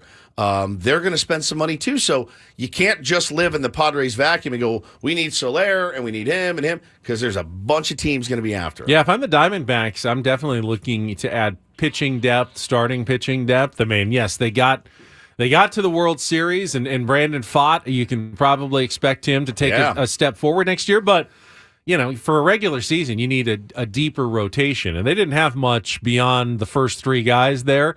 And it's not like they're three guys. I mean, Gallen was really good. Kelly but he's getting older. He's getting a little older, but he's getting older. And, Fott's young, so you can, he wasn't great in the regular season, though. He had a really good postseason. Doesn't mean he's going to be a 2 ERA guy next year. So I think if you're the Diamondbacks, you're looking to add, a pitcher that you can probably count on in your starting rotation next year to kind of make that step to hopefully get yourself back to the playoffs next year, because that's the first challenge. It's not just winning the World Series. You got to get back to the postseason next year for the Diamondbacks. You're an 84-win team. It's not like you're a 100-win team and like, okay, well, we'll get back to the postseason. What do we need to do to tweak our postseason roster? No, you need to get back to the playoffs. 84 probably isn't enough to get in most years. So you need to be a better regular season team next year than you were this year to guarantee yourself even a chance at getting back to the World Series. Yeah, man. You got some teams, too, that like I watched, did you see Craig Breslow's the new GM of the Boston Red Sox? Did you guys see his presser yesterday? Pretty good.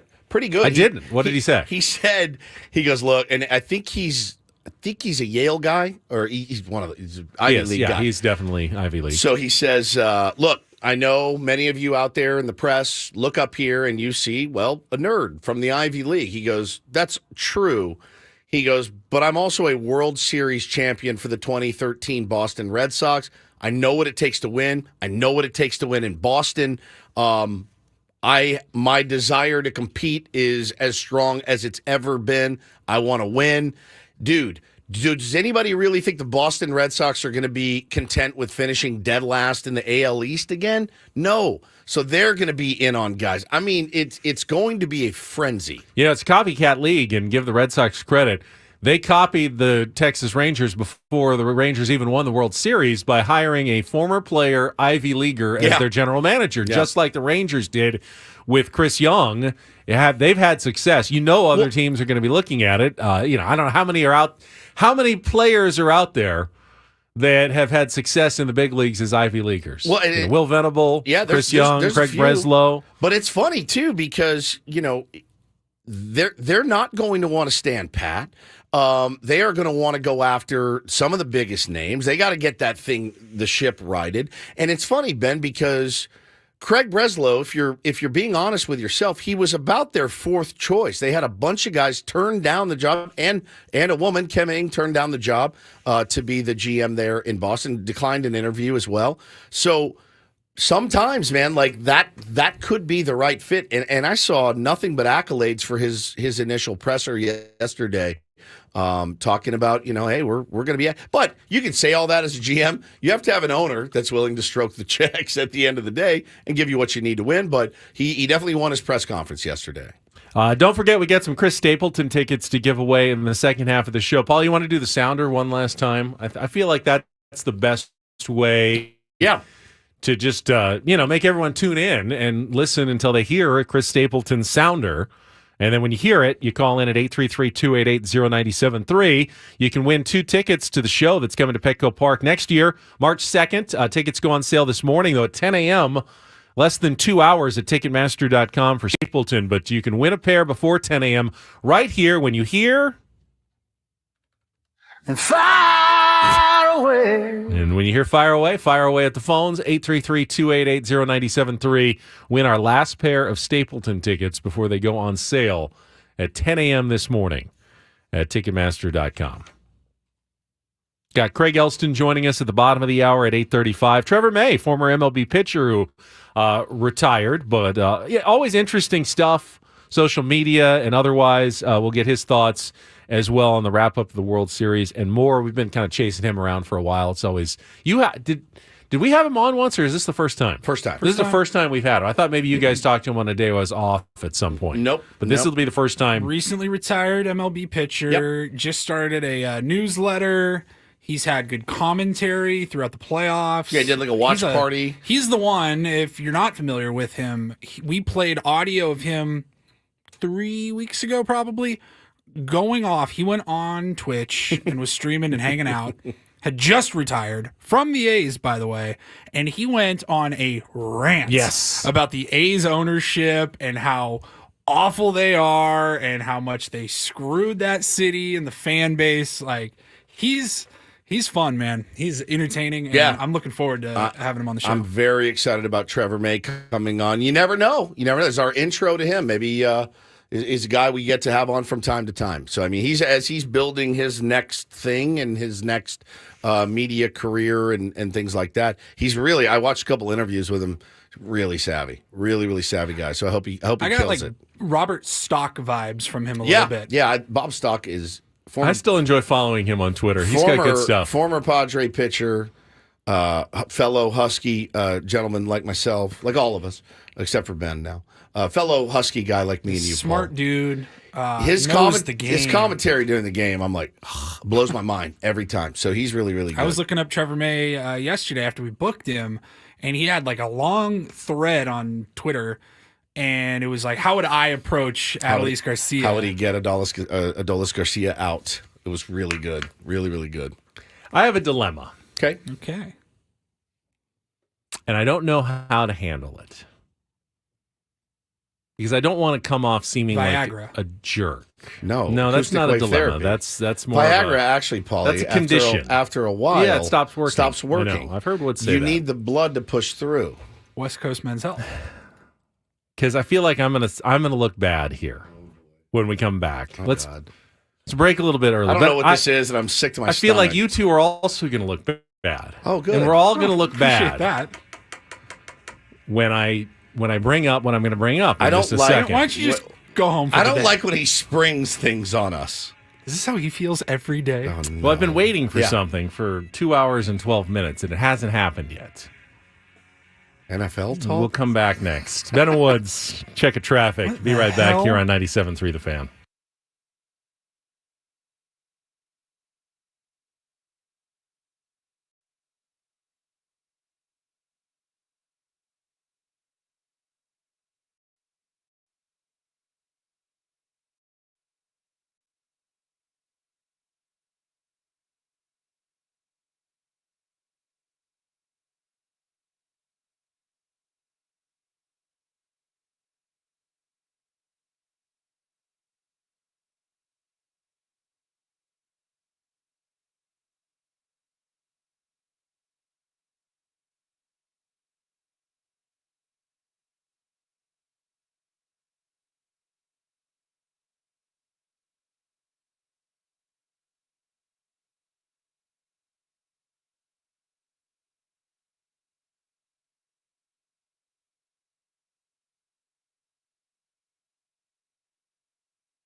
I cannot believe this. They figured it out Oh during my the God. break. Congratulations, Oh my guys. God. I cannot believe this. Okay. On my children. On my children. I'm so sorry. Not a Woods bit. This today. is not a bit. No. On my children's lives. This is not a bit. Ben teased going into the break. I have to bring something up. It's been awkward. 2.5 hours. It's awkward. It's awkward. It's going to make all of us look bad. I've And been I went waiting since 6 a.m. It hasn't happened yet. and I couldn't for the life of me think what was going on. And I said, "Don't tell me. Don't tell me." So he goes into his SD fat loss bit on the air. Paulie texts me. He goes, "Is today his birthday?" And both of us just leaned back in our chairs and went, "Oh no, it is." I'm so sorry. It's his birthday, okay, today. guys. I'm And so sorry. It is my birthday. The massive pieces of S that we are. The two guys who make the biggest deal out of the smallest things all year long. I want to crawl in Bruce Bochy's ditch and have the owner fill dirt over me. I've never felt worse. This is so bad. Today is my birthday. As someone that pays to go to therapy every week to literally beat himself up for all of his misdeeds, I don't know that I could possibly. That's okay. I don't know that worry. I could beat myself up. That's for you. more. Oh, look at that. I'm getting cash for my birthday. One All for right. me, I like one that. for me. Nice. $21. $21 for my 21st birthday. Oh my God. How did we forget this? I don't know.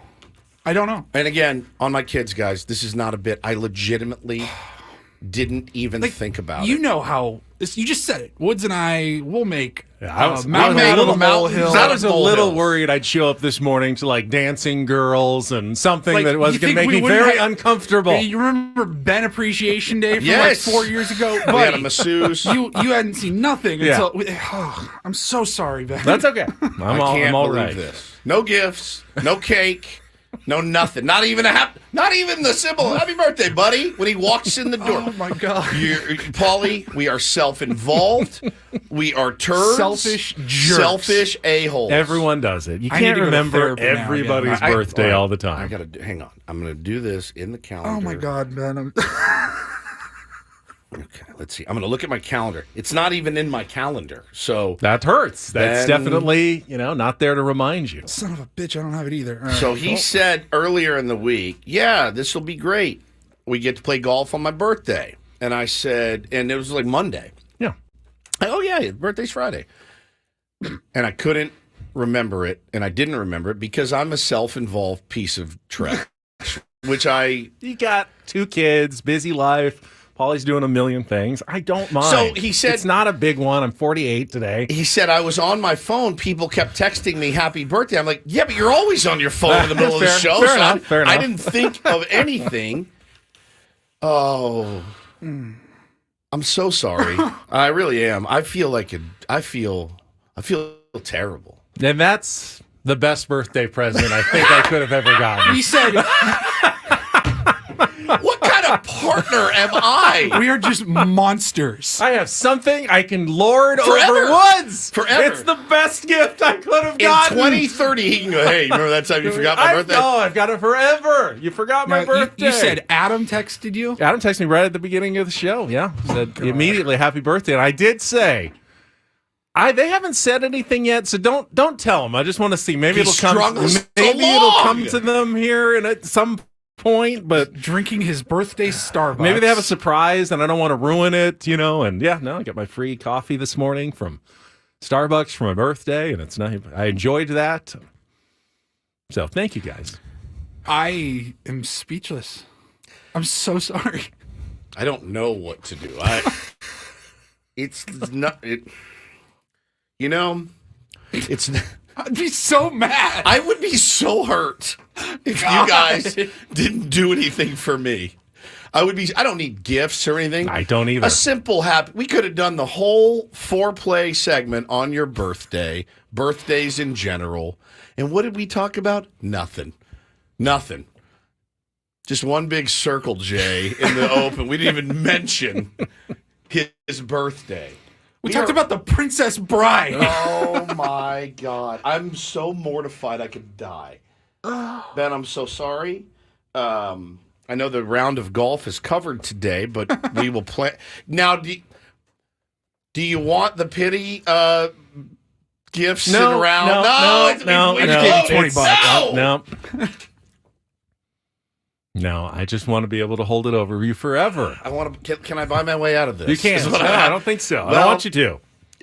You guys are so good to me all the time. You're good to me 365 days out of the year. 364 days. 364 days out of the year. You are the best partners you could possibly have on the radio. I'm sweating. And that's why I do not even mind at all that you forgot my birthday. You're lying. You don't have to lie. Surprise! Here comes the stripper. Yeah, they are. I knew it. I knew it. The cake just got here.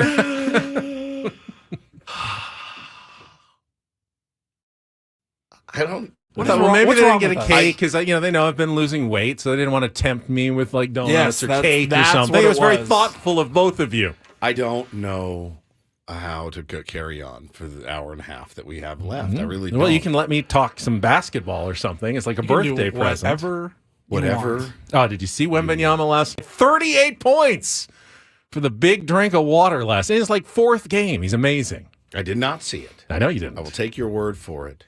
I just feel so bad. I'm speechless right now. Well, everybody wish Ben a They already are. Oh no, they're all over it on Twitter here. Yeah, thank you everybody. I appreciate that. I didn't see any happy. I would, but even then, if I didn't hit you with it right when you walked in, you knew they forgot. Did you really? Did you think maybe we had something? Maybe I wasn't sure because you can never trust us really. And now you definitely can't trust us. Keep me off balance. That's good. It doesn't mean we love you any less, but it actually kind of does when you really think about it. Next year's birthday, buddy, we are going to. This is like 16 candles, man. This is like 16 candles. She's like, nobody. It's my 16th birthday. Nobody remembered. Usually it's the sitcom episode, and then at the end there was the surprise party all along, right? That they didn't know about. He says in the chat, make Woods wear USC gear as an apology. It's not that important. His birthday's not that important. That's fine. Actually, that is part of my best lineup of college football games tomorrow. The Washington and USC is the 4:30 game. I put Notre Dame for you on my best lineup. Tomorrow morning, Notre Dame, Clemson. Joey in the chat says, Woods gets a pass. Paul has no excuse. What the hell is... What? What? Well, Paulie, I've got 2 children. I got Taylor's You're supposed birthday. to be the organized one around here, Paul. You're the Woods producer. is the creative one. You're the producer. Your name's on the show. Woods is supposed to be a little flighty and all over the place. He is the my creative partner. one. He's my partner. I actually have no excuse. My radio partner. Our names are together in lockstep on the show. I am a sack of ass. I've known it. I know I am. But now this just confirms it.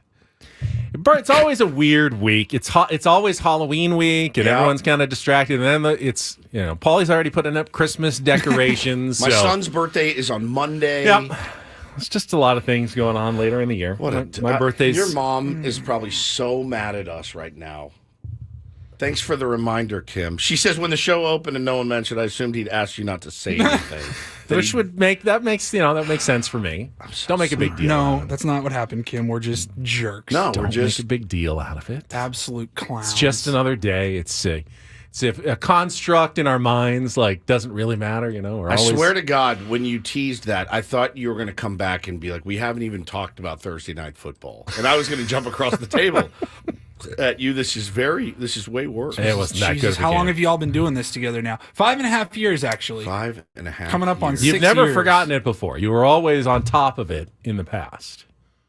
I have no excuse. There's no excuse for forgetting your partner's birthday. Channel 10 would never.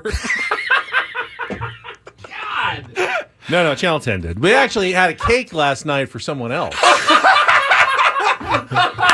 At work. And I threw in, you know what? I'm going to have a slice because tomorrow's my birthday. I'm off tomorrow, so God. thank you. I'll appreciate the worst that. Birthday ever. Oh, God. We even have like a screen up at Channel 10, like monitors that'll say November birthdays. And You're not on it? I'm on it. No, I'm on it. Okay. I'm on it. What a turd I am. What a turd I am. But Craig Elsten knew. Craig should know. I've known Craig for a long time. Trying to remember when his birthday is. I definitely knew it at some point. But I'm so mad at myself. Yeah, we'll get some crossing streams from Craig Elsten when we come back. He's got a show that involves one of our tier ones out there, actually, coming up next. I'm sorry. I'm digging into my brain now, and it's not a comfortable place to be. Very sorry. Happy birthday, idiot. Thank you, Call my guys. therapist after the show today. Yep, 100%. We are turds. We deserve all the hate that we get. Hey, yeah, it's Paul. What does this say about me as a Yeah, human? who am I? I told you, you're a self-involved piece of ass, as you know. Oh, what an idiot. I'm so sorry. Sorry, Benny. Happy birthday. Love you. I really do love you, and I'm sorry. Thank you. It's birthday boy in Woods on San Diego's #1 sports station, 97.3 The Fan. You want to teabag me for No, your that's fine. birthday? Get back? Yeah. Okay.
You've thrown me off my game entirely. I am done. I might as well be circling the drain right now. Here on Ben and Woods, as Paulie and I have forgotten Ben's birthday. Very sorry. This is like the most disappointed I think I've ever been in myself. Well, I've been way more disappointed in myself, but this is a good one. This is a really, really good one. I'd be so mad if that was me. Paulie said he's put in the reminder with a week's notice in his phone for next year, so it won't happen again. My feelings would be so hurt. That's what makes it worse, because I know how I would have reacted. Yes. And it's not nearly with as much class and grace. Benjamin Higgins. God dang it, what an idiot. Get Craig Elsten standing by. First, you can join three-time Super Bowl champion Mark Schlereth on the Stinkin' Truth podcast, an unfiltered look at the NFL. Follow Stinkin' Truth in the free Odyssey app or wherever you get your podcast. Speaking of Super Bowl champs, also happy birthday wishes out there to Phil Simms, who is celebrating today as well, along with me. So, oh, look, Phil Simms just did it. Yes, he did. He had a birthday as well, just like me. Phil Simms just did it. He sure did. G Witt 27 says, Ben, don't feel too bad. Woods forgot his kid was asleep in a chair last time. That's true. You did. I am a wreck, man. You guys, you would think that I was like drinking or doing drugs. I don't do it. I was in bed last night. In bed at 6:45. In my bed with the covers up over my chins at 6:45. I'm a teetotaler. I'm a wreck, though, lately. And I apologize. There's no excuse. I hate myself. I hate myself, I cannot believe that happened. Oh, look, Mud just texted me happy birthday. Thanks, Mud. Oh, got all the confetti that came in the text. That's great. Let's not act like, okay, he's obviously listening. He totally remembered. No, he just remembered. He probably said it in his phone last year. In his phone. Like, if you locked us in a hotel room for a week straight together, with mushrooms, brainstorming session 24 hours a day. Yes. Let's come up with creative segments, bits, etc. There's not a chance in hell we would have come up with that. I would have said nobody would believe it. Forget Ben's birthday. That's a great Hey, what if you guys forget my birthday? No one would believe it. It won't work. Ben, nobody's going to buy that. Shoot. God. Shoot. I'm so sorry. You matter to me. I thank you, Woodsy. Obviously not very much, but you do matter to me. Craig Elsten. It's not your fault. Matters it's our to fault. all of us. He's going to join us right after this check of traffic on 97.3 The Fan. Oh. I'm so sorry. From the 97.3 The Fan Traffic Center, here's Kelly Danick. Well, no big surprises on our freeways at this time. Still clearing an accident eastbound side of the 78 before Los Posas. It's not blocking any lanes, just causing a little bit of spectator slowing. I'm Kelly Danick with Ben and Woods, San Diego's #1 sports station, 97.3 The Fan. Oh. All right, let's go out to another nice text that you want to share with everyone who just texted you. Yeah, Padres CEO Eric Grupner just texted me as well. Thanks. Everyone is giving me lots of birthday wishes. I feel very special. Except for your partners, yeah. I've known Craig Elsten through many birthdays. He joins us right now, and I remember, when is his birthday? It's definitely early in the month. It's like the first of a month. Right, Craig? Nope. No, all right, good. Second of a month? Second day of a month. It's June 28th. It's the end of the month. Opposite. month. See, I can't remember either.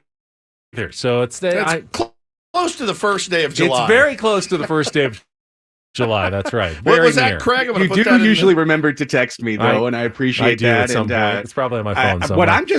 What I'm stunned by is that. Wait, am I muted or something? No, I hear you. No, we got you. Okay, good. What blows me away is neither of you guys have Facebook. No, nope. This morning I woke up and it reminded me that it was Ben Higgins' birthday, and I clicked on it to say happy birthday, Ben, and it said sorry, message only. So you got some private settings. I don't know. I don't look at Facebook. Fine, anymore, I'm not going to post on your wall. Then that's fine. I'm not going to message you on Facebook. I'm going to be on your dang radio show. Yeah. Happy birthday, Ben! Thank you very much, great Craig. today. I appreciate that. Thank you very much. How have you been? Oh, real good, thank you. Good. Outstanding. Yeah, everything good. How about Wave coming up this Sunday? Semifinal, packed house, chance to advance to the championship on your home field. Yeah, and I cannot wait. And 6:30 kickoff. We're so starved for a championship, and they're the top seed, and I think people are getting really excited. But they're playing a team that they never beat. Unfortunately, it's like a really bad draw for the Wave in the playoffs. OL Reign, right? They went 0-4 against them in the regular season. the Reign are a good team. I'll tell you this. There's two teams, and they are the two teams that are considered the other favorites, in the draw, OL Reign and Portland, that whenever they play Wave, I just love watching the match because both sides are very evenly pitted against one another, and there's talent on both sides, and so the match will have flow, and it's exciting on both ends, and it's just not one team dominating possession and another waiting to counter. There's a real back and forth to it, so I'm very much looking forward to it. People focus on the veterans in the matchup. Megan Rapinoe, the Wave are literally trying to send her into retirement. This is her last playoff, and if she loses, she's done. Alex Morgan, of course, her longtime teammate, but you got to look at the young players in the matchup. Jordan Hiedema is a Canadian team forward for OL Reign. She is terrific and relentless up front. Jaden Shaw, just scored her first national team goal last week here at Snapdragon Stadium. And I think she's been what's electrified the offense for Wave in their last 7 matches. So it's really going to be fun on Sunday, but it's almost undoubtedly going to be close. I was really lucky. I got a chance to host a Wave playoff, fan event earlier this week and talked to Casey Stoney, and she's planning for the whole 120 minutes, meaning, that this one could easily go to extra time. So if that's the case, you got Kaylin Sheridan on your side, the best goalkeeper in the world for women's soccer. So it should be really exciting, but a lot of pressure on the home club to know that they've got the home field. They're the number 1 seed. They've got the shield. They're supposed to win, but you only got one chance to do it. Well, the good news is if they don't win, you can just complain about the format because that's what seemingly works, Craig, in baseball. Just whine about the format and, we had too much time off. We were too rested. And that's how it works in the great game of baseball. They are very rested. I don't think they've played like 3 weeks. It's been a while. Very rested, which I feel like is very important for foot soccer. Well, you're running around for the entire time. No you doubt. want to have a lot of rest. No doubt, man. Craig, your thoughts on the Padres managerial search right away? I mean, no real unexpected names. Heard about Benji Gill in the last few days, but there's no reason to think that the internal candidates don't remain the favorites at the moment. Yeah, I mean, I saw some folks in national media saying, Craig Counsell could be a great fit in San Diego. I'm like, you're not paying very close attention if you think that. Like, Craig Counsell isn't going to walk into a situation like this. And I don't think after what happened with Bob Melvin, there are many veteran managers with clout who are going to do that. I'm kind of where you guys are. I think all roads circle back to Mike Schilt. I'll be really surprised if it's someone else. If it's Benji Gill, that'd be interesting. And, not for nothing, I think Phil Nevin did a better job as manager of the Angels than he's given credit for. I thought he actually kept that team together pretty well through a lot of nonsense that was happening with their front office and kind of the yo-yo thing they had at the trade deadline there. So it's an interesting group. I heard you guys when I was dropping off the kid this morning talking about Ryan Flaherty, and I just couldn't agree more. I feel like that's kind of the type of pick that's just going to leave everyone a bit nonplussed. And not to say that we wouldn't then rally around him and rally around the Padres in 2024. We're all going to do that. But it just feels like Schilt makes sense on so many levels and ticks a lot of boxes that a lot of people would accept both in the front office and in the fan base. Yeah, I couldn't agree more, man. And I do feel that it's a safer hire, certainly, and I you never get a second chance to make a first impression. And by all accounts, everything we've read, Craig, is there's a good working relationship with AJ Preller, which is of course important. You want them on the same team, you want them aligned philosophically. Seems like that's been an issue before, but at the end of the day, it's going to boil down to what kind of bullpen does he have? Who are our 7 starting pitchers that we're going to need to get us back to the promised land? How is Manny's health? There's so many things bigger than the manager search. You just can't have a repeat of the last few years. The C's have to calm down a little bit. Yes. Will they? 2024 is going to be the most consequential. I said this about 2023. I'm going to double down. Too. Yes. I'm going to double down. 2024 is the most consequential year in this franchise's history. This is where it's all on the line. And I'm sure AJ Preller at some level, completely understands that. Yes. I'm sure he understands that to his core.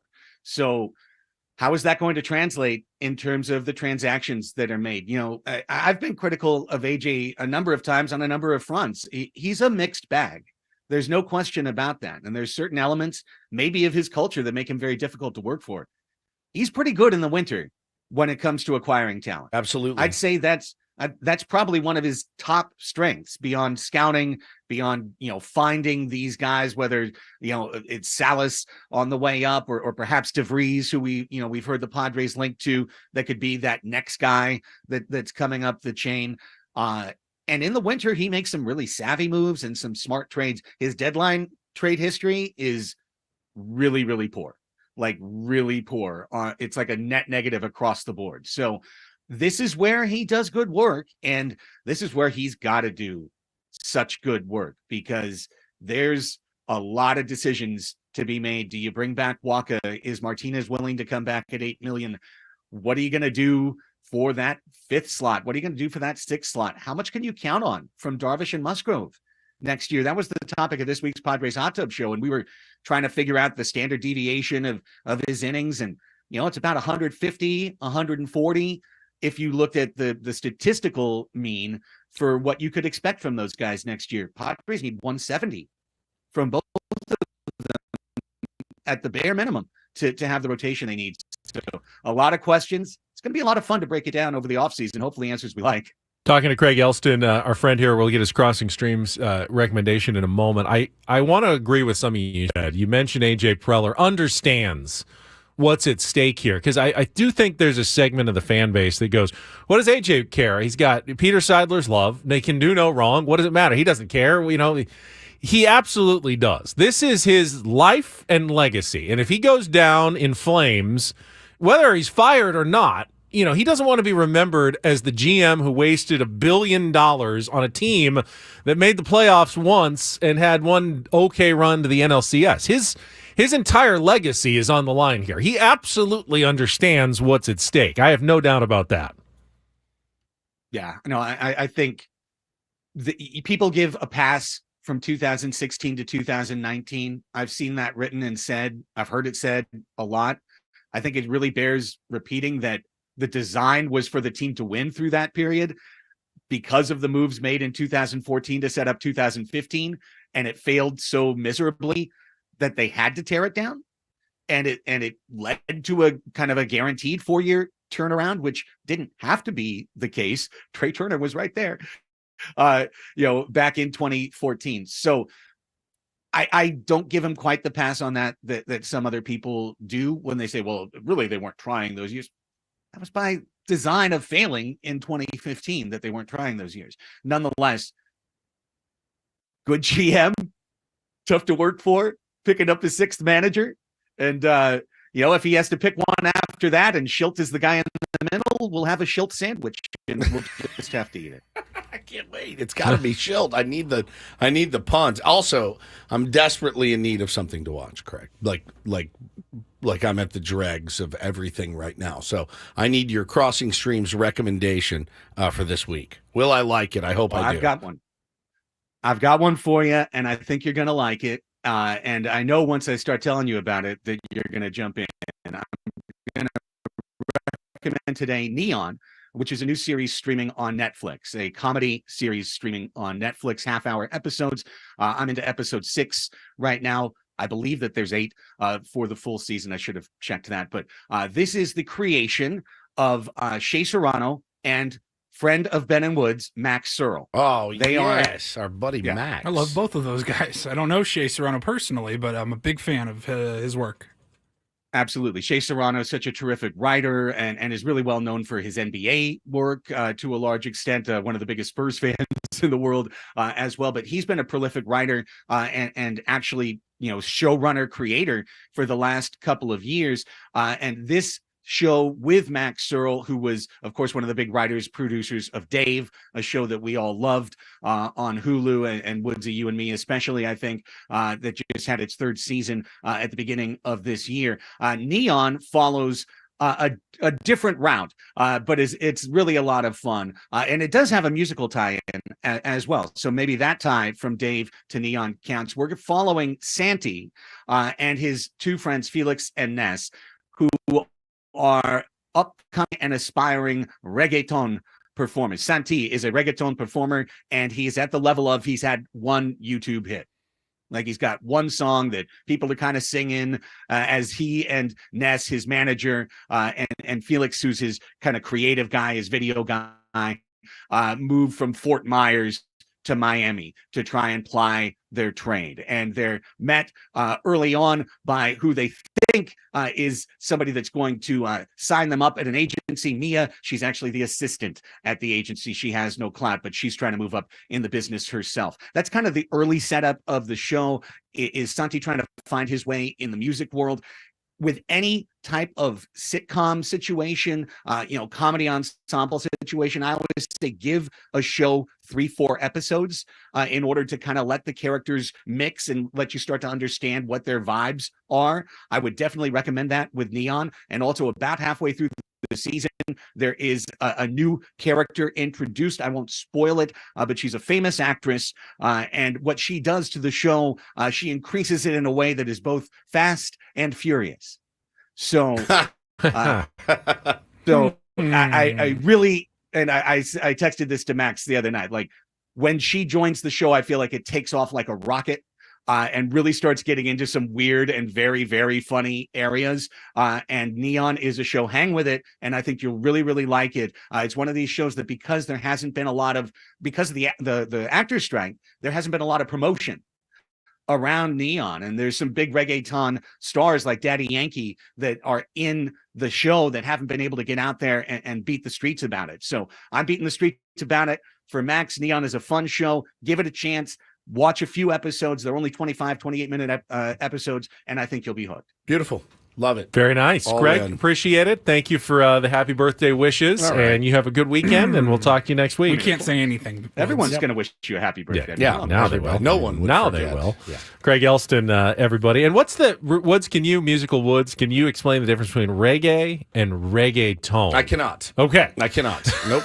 I just. And I'm not the only one who was confused by the subtle differences there. No, I love the premise of the story because it sounds like Dave. Dave was an aspiring rapper trying to make it in that game. So if it's anything similar, then I'm all in. Dave's one of my favorite shows of all time. So interested in giving this a. You're not going to go, hey, shot. Max, come up with a new idea. You already did this one. No, God, no. You stick to the formula. Max got a great idea. It's these three guys. They do a radio show. Yeah, two guys forget one's birthday. Yeah, it's his birthday. Yeah. He walks in and nobody says anything. It's my birthday. I can't. Yeah. Yeah, we've blown it. We've blown it. Luckily, we only have an hour left, and then we get to go play golf together. Yeah, and you've celebrate my birthday. You've thrown me off my day, so my game should be terrible. Don't have to worry about losing to you at this time. I wouldn't anyway. But my biggest fear in life is the day I lose to Woods. Could in golf. you imagine a day where I forgot your and birthday and then beat you at golf? That could happen. That could be the worst you day. Duff it today. Golf is weird, like baseball. No, I want you to play as well as you can. Okay, I will. But I'm still going to beat you. He will. There's no doubt. But my God, if he did. If I did. Today of all days. Oh. Him slinking to his car without saying congratulations even. No joy in my life. All right. It'd be a heck of a way for the day to end. I got to get it dialed in. Oh, my God. That would be like salt in a wound. All right, still coming up on Ben and Woods. We're still listening for the Chris Stapleton Sounder to call in and win the tickets. 833-288-0973. Trevor May, a recently retired and outspoken MLB pitcher at 9:35. Up next, though, Paulie's going to give us some headlines, birthday headlines with the Reindl Report. Coming up next, it's Ben's birthday, everybody. Story number one on the Reindl Report right there on San Diego's #1 sports station, 97.3 The Fan.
Final hour of Ben and Woods for the week. And then we're out of here. Turn things over to the coach, John Quintero. But for us, sayonara. We're heading to the golf course. Woodsy and I are going to play some golf. Got to play with our dads today. Your family's in town, which is always fun. But I get the sense it can be stressful at times for you as well. Yeah, it is. I'm such a creature of habit and routine that anytime the routine is different, it throws me for a loop, as most things do these distracting. Days. How so? Well, I mean, you've got, your parents are in town, so, you're doing things with them. You're not thinking about your co-host or other things. Correct. Yeah. So. I always feel bad, too, when they come in town because, I mean, look, let's be honest. They've had their fill of me for 48 years. They're good. But they want to see the kids, and my kids adore them. So what I do is I just say, all right, here are the kids, and I just go back to my room. I just lay down on the bed and try to reset. But I always feel bad. Here you go. Do I need to be out visiting with them? Right? Like your parents live here, so you visit with your parents when you go to dinner or whatever. Probably not as often as I should, but, play golf with Dad. Yeah. Paulie, when your mom comes to town, do you feel the need to sit and visit? Yeah. Yeah. The whole time. But you don't have grandkids. They don't have grandkids. If you had kids, you could say, here, this is who you wanted then to it's see. date night. And then it's date night, right. Okay. Kids, yeah, but she doesn't come down often, so it's, all right, spend some time, show you around. Yeah, I don't feel terrible about pawning the grandkids off on them because that's really what they enjoy. And my kids just adore them. They just really, really do, and don't get to see them enough. So, but today will be great. Play some golf with my old man, always fun. And spend some quality time out there on the golf course. Should be a nice day for it as well. Yeah, looks like a great day. Looks pretty good out there today. Great birthday round coming up on me, by the way. Yeah, thank you. Not really at all. Not even close. Let's get to some headlines with the Reindl Report, and get things started here with our today's edition of the Reindl Report. Now tuned into the greatest. Welcome to the Reindl Report with Paul Reindl. Hi, Paul. All right. 2 stories from the world of sports that we haven't gotten to yet. We'll start off in Major League Baseball. And 1 story that you didn't know you needed. Are you laughing, biatch? It's the Reindl Report. Hey, Paul, how you doing? Okay, how are you? On 97.3 The Fan. Are you ready to bless the mood? I need some help, please. That was good. Can I get a oh yeah? Oh yeah. All right. All right. I'm so sorry, Ben. Don't worry. So sorry. I just got a happy birthday text from a number that didn't come up with a name in my phone. That's always there's no previous conversation either, so I just had to ask. Who is this? You did ask? Yeah, I did. Oh, I never asked. I know, but I decided I want to know who this is. So now that I'm getting the bubbles back, and I'm going to find out. Who is it? I don't know. It's still bubbling. We're going to find out I kind of want to momentarily. wait now. I really want to know who this is. Oh, you are going to be jealous. Who was it? It's Hillary from 91X. You son of a bitch. That makes up for everything. You son of a bitch. Thank you, Hill. Appreciate it. Good morning, Hillary. Now that you have her number, don't abuse it. I won't. Okay. Don't worry. Don't be weird. Hey, I saw this funny meme you might like. Just don't. It can be very awkward sometimes. Don't abuse this. Don't send her pictures of your calves. Okay? Those are unsolicited. Those calf are readily pics. available all over the internet. I don't need to send them to anyone. They can be searched. Send her the link to your Only Calves account. Yeah. No problems. You do get a little charge when Hill texts you. I'll give you that. All right, gentlemen. We'll start off. How about Major League Baseball? Kind of confirmed what we've been talking about for the last 10 days or so. World Series ratings are in. It wasn't great. It was the worst. It was worse than not great. It was the worst World Series of all time. I'm broke go. now. Thanks a lot, Major League Baseball. Yeah. I'm sorry to say they have now canceled the 2024 season. Like we spent days just saying that's the narrative. That's what people like to fall back on. But unless you work for Fox Network, it doesn't really mean anything to you. If you're a fan, you're gonna watch. I enjoyed it. It is a bummer for me as a fan of the game that it was the worst viewing of all time. I would like to grow the game. I don't think that helps. Well, listen, man, with millions of people cutting the cord every single day. Isn't that expected to happen? Yeah, viewership of everything is pretty much down. Just because when we were growing up, there was only 3 things on television, and you didn't have any streaming choices. So guess what? Everything got at least a 33 share because that's all there was. The good old days. Now there are 18 million things to watch, and you can choose at any time to watch it on your phone or your iPad or your TV or your laptop. And yeah, getting a 1 share on something is actually not that bad for television networks anymore. It's totally different. So when you have over 9 million people watching, there's value in that. Advertisers, they're getting their message out to, some good baseball fans, millions and millions of them out there. The game isn't dying or anything. But yeah, the ratings were terrible. And again, the Diamondbacks are not a sexy team. No. It was a good story, and I enjoyed watching them play baseball. But they have no... The Rangers aren't particularly sexy not really. Either. Not Big market, certainly. I mean, I'm sure they did great in Dallas. If you couldn't get Yankees, Dodgers, Shohei Ohtani in the World Series would have been great for baseball. Have a marquee star name with tons of pub around the world, eyeballs. They didn't really have that in this series, and so you understand why the numbers would be down a little bit. Yeah, it doesn't affect me a bit. I loved it. I loved it. I love it every single year. It's not. That's a Rob Manfred problem. That's a problem he needs to figure out. Also, it's not even really a problem. It just is. It's a reality of sports. Yeah, they bricked on some scheduling. They had some opportunities to be the only thing going. And the scheduling was, the format's fine. The scheduling, though, was really, when you have a Friday night and nothing else on but some terrible college football game, and you have the day off, it doesn't make sense. So I saw someone suggest this. I'm just going to bring it and throw it out to you. You're going to hate this idea. They said Major League Baseball should only play World Series games basically like Tuesday, Wednesday, and Friday. And just accept that you don't want to go up against football, and accept that when you do that, it'll take 2 weeks, but you'll get to see the best pitchers twice on plenty of rest. You're not going to have to go on short rest or anything, and just stretch the World Series out a little bit more and forget going up against football on the same nights. Fine by me. You're okay with that?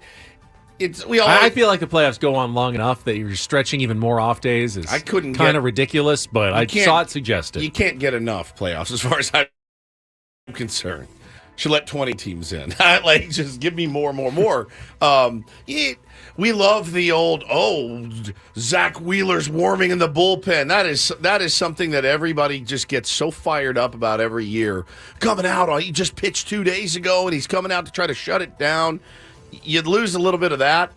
But other than that, don't we want more of the better? Don't we want to not see Joe Mantiply open a game for the Arizona Diamondbacks? Don't we? It's an interesting dilemma because I want to think that putting together your entire team has at least something to do with winning the World Series. Sure, I get that. Like you can't just do it with 10 guys, like 9 starters and a pitcher. And a pitcher. But the season's long enough that it's already a war of attrition. The playoffs don't need to be a war of attrition either. Okay. 162 games is a long time to survive and stay fresh and sharp and be ready to be dominant.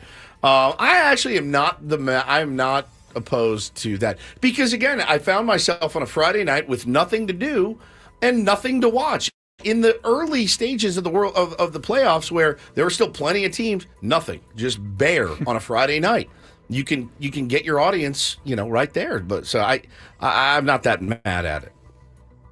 All right, so you love the World Series. Woodsy, not a big basketball fan, but since I knew it was Ben's birthday, I knew he wanted to talk about basketball. Absolutely. Thank you, Paul. I, of course, would never forget her birthday. You tailored this specifically for him. So the NBA in-season tournament is getting set to begin. We talked about this a little while ago. I think there was actually a day Ben was out, and I brought it up, and I think it piqued your interest a little bit, Woods. You had a little bit of interest. For me, I'm a basketball fan. The season starts December 25th. Right, for me. Of course. Like, that's the best lineup. The teams have gotten warmed up, and ready for the season. Then you got a couple more months, and then, of course, the 4-month-long playoffs. But I think the NBA in-season tournament is a really good idea. These are going to be regular season games. What's it been, like Tuesdays and Thursdays? It's Tuesdays games? and Fridays. Tuesday and Friday games on your schedule. For the next month, games. anytime teams play on Tuesdays and Fridays, it'll be part of this NBA tournament, which is a bit confusing because you might play the same teams that you're playing in the tournament in non-tournament games on a Thursday or a Sunday. Right. But apparently, no, I didn't realize this. I saw this yesterday. They have different courts. The courts will look different for the tournament games. I saw people very up in arms about it. So you'll know instantly when you turn on, this is an NBA Cup game because it's got a different floor set up for the tournament game. So, they'll have the pool play, you'll go on to the single elimination, and then the Final Four will be in Las Vegas like a month from now, December 6th, 7th, somewhere in there. And they'll play those last teams, and the winners will get not only a cup, but everybody's getting a nice little extra chunk of change for the winning team. You want to have some players and are being included as well to really incentivize going for this and try to make it something meaningful and special. It's hard to force meaning onto something, especially in the first year. Right. But they're trying, and they want it to be a little bit different and not just an ordinary regular season game. Cool. I think it's a good way to get people, casuals, more interested in the first, couple months of your season. It's just a lot of people still have the idea that the NBA season starts on Christmas Day. Yep. Paulie when just you said have that. those games. So, yeah. Yeah. We have breaking Padres news, guys. What? Yep. Padres have just signed Ryan Carpenter to a minor league deal. Ryan Carpenter. Because we didn't have enough Carpenters. We have another Carpenter. Okay. Yeah, he is. He's a pitcher, right? He is a pitcher. He is 33 years old, has a small amount of major league experience, having pitched for the Tigers in 18 and 19. 15 appearances, 14 starts, logging 63 innings over 2 seasons. He is 8.57 earned run average per 9 innings. Has not been back to the big leagues since. Start over. The Padres signed Ryan Carpenter. Correct. What am I missing? I thought you couldn't sign anybody until It's a 5 minor league days deal. after. Minor league deal. Okay. Minor league contracts are good. Was pitching in Taiwan and had an ERA of 4 there, but he did throw 157 and a third innings over 26 appearances. And he tossed 170 frames for the Hanwha Eagles of the KBO to an ERA of 3.97. It's too bad his name isn't Ryan O. Carpenter, and we'd probably be talking about him for His months ire- and his- months yes. and months and having him on the show. Become and good buddies with Become him. good friends with him. But because he's just Ryan Carpenter, odds are we never mention him again after this moment. What if I told you about another Carpenter? No, we have another Carpenter. His name is Matt Carpenter. We have all the Carpenters. I was We talking can- about Jesus. Oh, okay. Well, we so need to is build an JC. ark. So We is have JC. some Carpenters for them. All right. And then finally, gentlemen, quite possibly the cheapest Halloween trick-or-treating house of all time. Cheaper than Ben's house? Yeah, Ben talked about giving away individual gummy Krabby Patties at his house. This was worse. So a father in Alameda says that his kids went trick-or-treating and they returned from a house with sauce packets. Like mild sauce from Taco Bell? Sauce packets. Like some guy Was like, had extra oh, sauce no. packets, left them in a drawer or something, and gave them out for trick-or-treaters. A good bit would just be random stuff from around your house. I have an old Simon and Garfunkel record that I never Some play. sriracha. I could just hand it off to some kid in his bag. What's the worst sauce packet? I've got one in mind. So here, the kids brought home Heinz ketchup packet. See, okay, Heinz is fine. Yellow mustard, barbecue sauce, Is it Taco French's Bell mustard? hot sauce, All right, I'm okay with some of these. sriracha, honey, Hunt's ketchup to me McDonald's is the worst grape sauce. jam, soy sauce. Dad thought it was funny. It's a great bit. Serving single sauce packets. They Single each- serving sauce packets were recycled as treats. Let it not be said that Alameda doesn't have a great sense of humor. I'd be so Like mad. the little mayo packets of any kind. Delicious. No, terrible. I keep them in my bag as like energy, and I just on the golf course you might see me put one down today. I didn't know this. Fresh mayo. Somebody mentioned on the comments of that story that there's a shortage of sriracha, so these kids actually scored. Yeah, I have a bottle at home, and I treat it like it's gold. I don't let anybody else. I didn't know that there was a shortage of sriracha. You know what I struggle with are the soy sauce packets. It goes because you open it and you have to open just the tiniest corner and pour it out, and if you don't open it perfectly, it's just all over the place. You know yes, it happened to me yesterday. Taylor likes the peaches in the syrup. Oh yeah, but they a are little cup. The most vacuum Natural sealed, syrup? the most vacuum sealed, tight.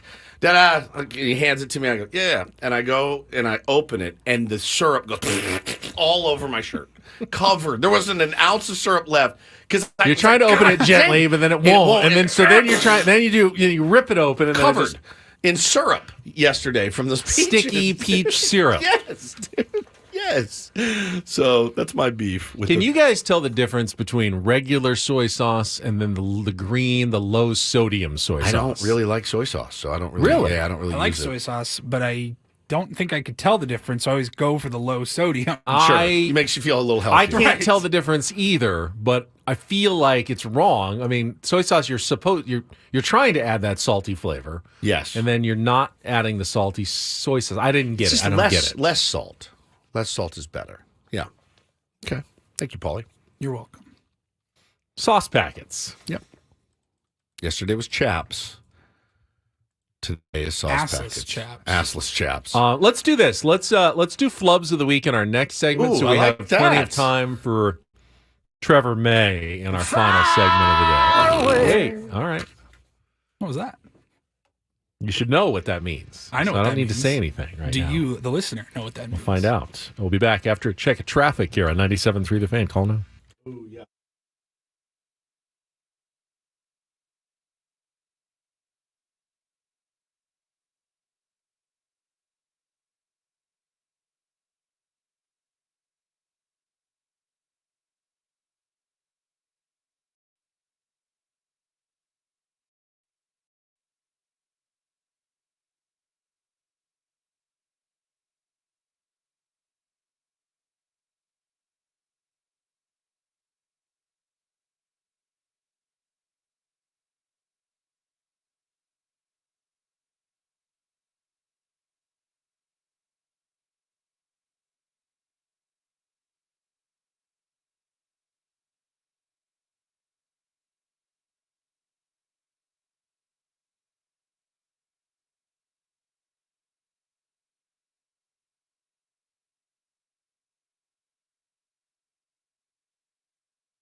The best football show, well, I mean, other than ours, with Brian Baldinger, wraps up the world in 15 minutes so you can be smarter at the water cooler. Join Baldy as he explains the biggest stories from multiple vantage points and the ripple effects it has throughout football.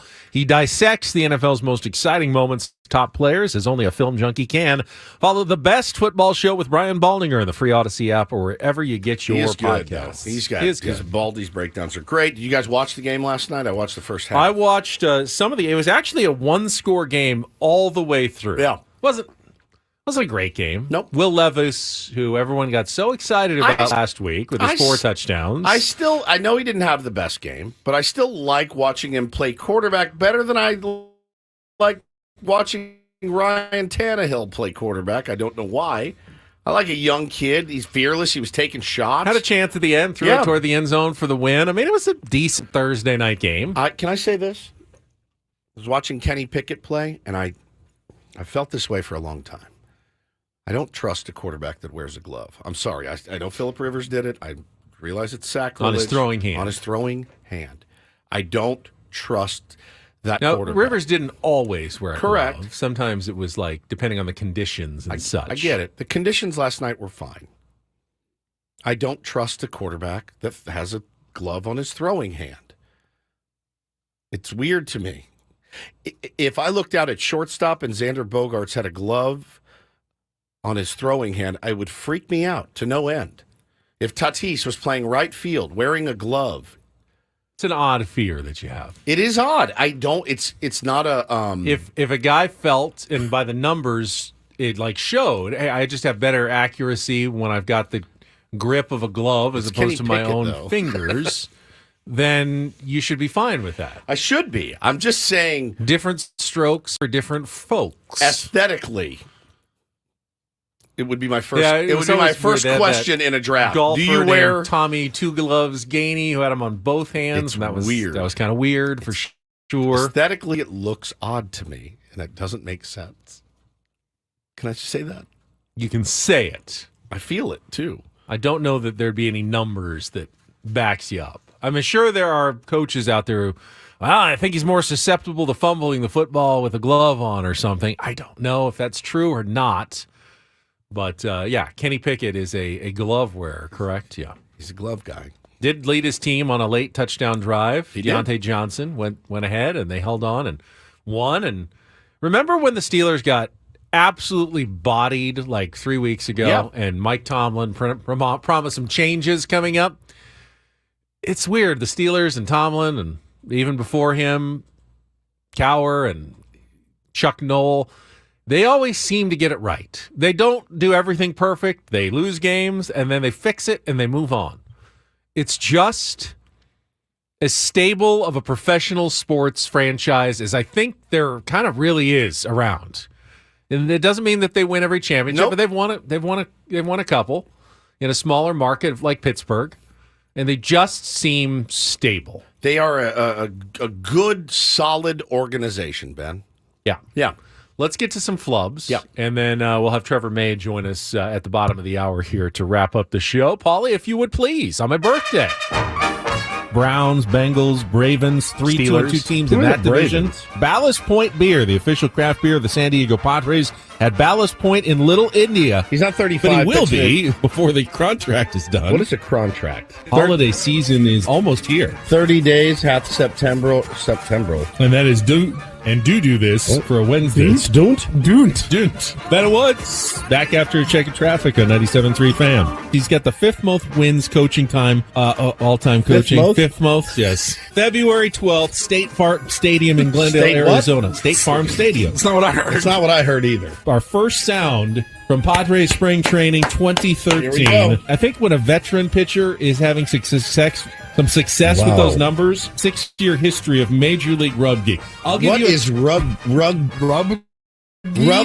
Sam Spring San Diego's #1 sports station, 93 The Fan. We were just talking about Landon Jonovan. Who is Landon Jonovan? All right, back after a check of traffic here on 91.37 The Fan. Almost the entire 97.3 The Crew is coming out. And then, of course, Joe Darvish and the kettlebell on the toe. Paul Reindl is our executive producer, YouTube director. What's the director? He's the director. The Soccer, they haven't lost a season all home, so we need you out there. Greg Elsten will join us with some streaming. What is streaming? Streaming television. In which Grammy-winning Beatles song does Paul McCartney sing about the words that go together well? He was our man on the scene in the Beast of the Belly, Dodger Stadium, on the premier Chevrolet of Carlsbad fan What hotline. is Carlsbad? Are you okay? What is happening right now? If you like brisket and you're not going to Grand Ole Barbecue, you're doing it wrong in North Park, at Flynn Springs, and out at North the ballpark. North Park. 97.3 The Fan. Paul's got some really good audio coming up in the Reindl Report as well from Gabe Kapler, manager of the Giants, that you won't want to stay tuned for. Right. Sits down and talks to the owner of the Baltimore Orioles, Peter Angelo. The Baltimore what? What Orioles? What'd I say? To wrap up our 90s country Wow. 90s country Whoa. theme for the week. You seem to enjoy playing for Bob Miller. Bob Miller. Bob Melvin. Who is Bob Miller? And the Padres tie up this series in San Francisco. What did we win? We won something. Here we go. There it is. Good job, Woodsy. Good job. Woodsy. Ghosts of Justin Tucker banging a 60-year-old 60-yard field goal. So good. Oh, should be good. Our conversation with Trevor May, just retired, always outspoken, good baseball talker. Looking forward to chatting with him coming up next here on San Diego's #1 sports station, 97.3 The Fan.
Final segment of the week of Ben and Woods, and it should be a good one as we're going to be chatting with recently retired MLB pitcher Trevor May. We'll get to that right after a very quick check of traffic here on 97.3 The Fan.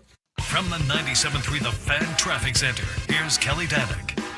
Just a few problems here. Southbound side of the 15 Adams Avenue off-ramp, stalled vehicle. Also collision on eastbound King Freeway at Spring Street. Those vehicles are over to the right shoulder. Give yourself extra time if you need to head over to Coronado. Yeah, that bridge is backed up at full span. This is all due to some road work that's got the left lane blocked, 3rd Street between C and F Avenues. That's going to be going on until about 2 o'clock this afternoon. So yeah, if you need to head over, like I said, give yourself plenty of extra time.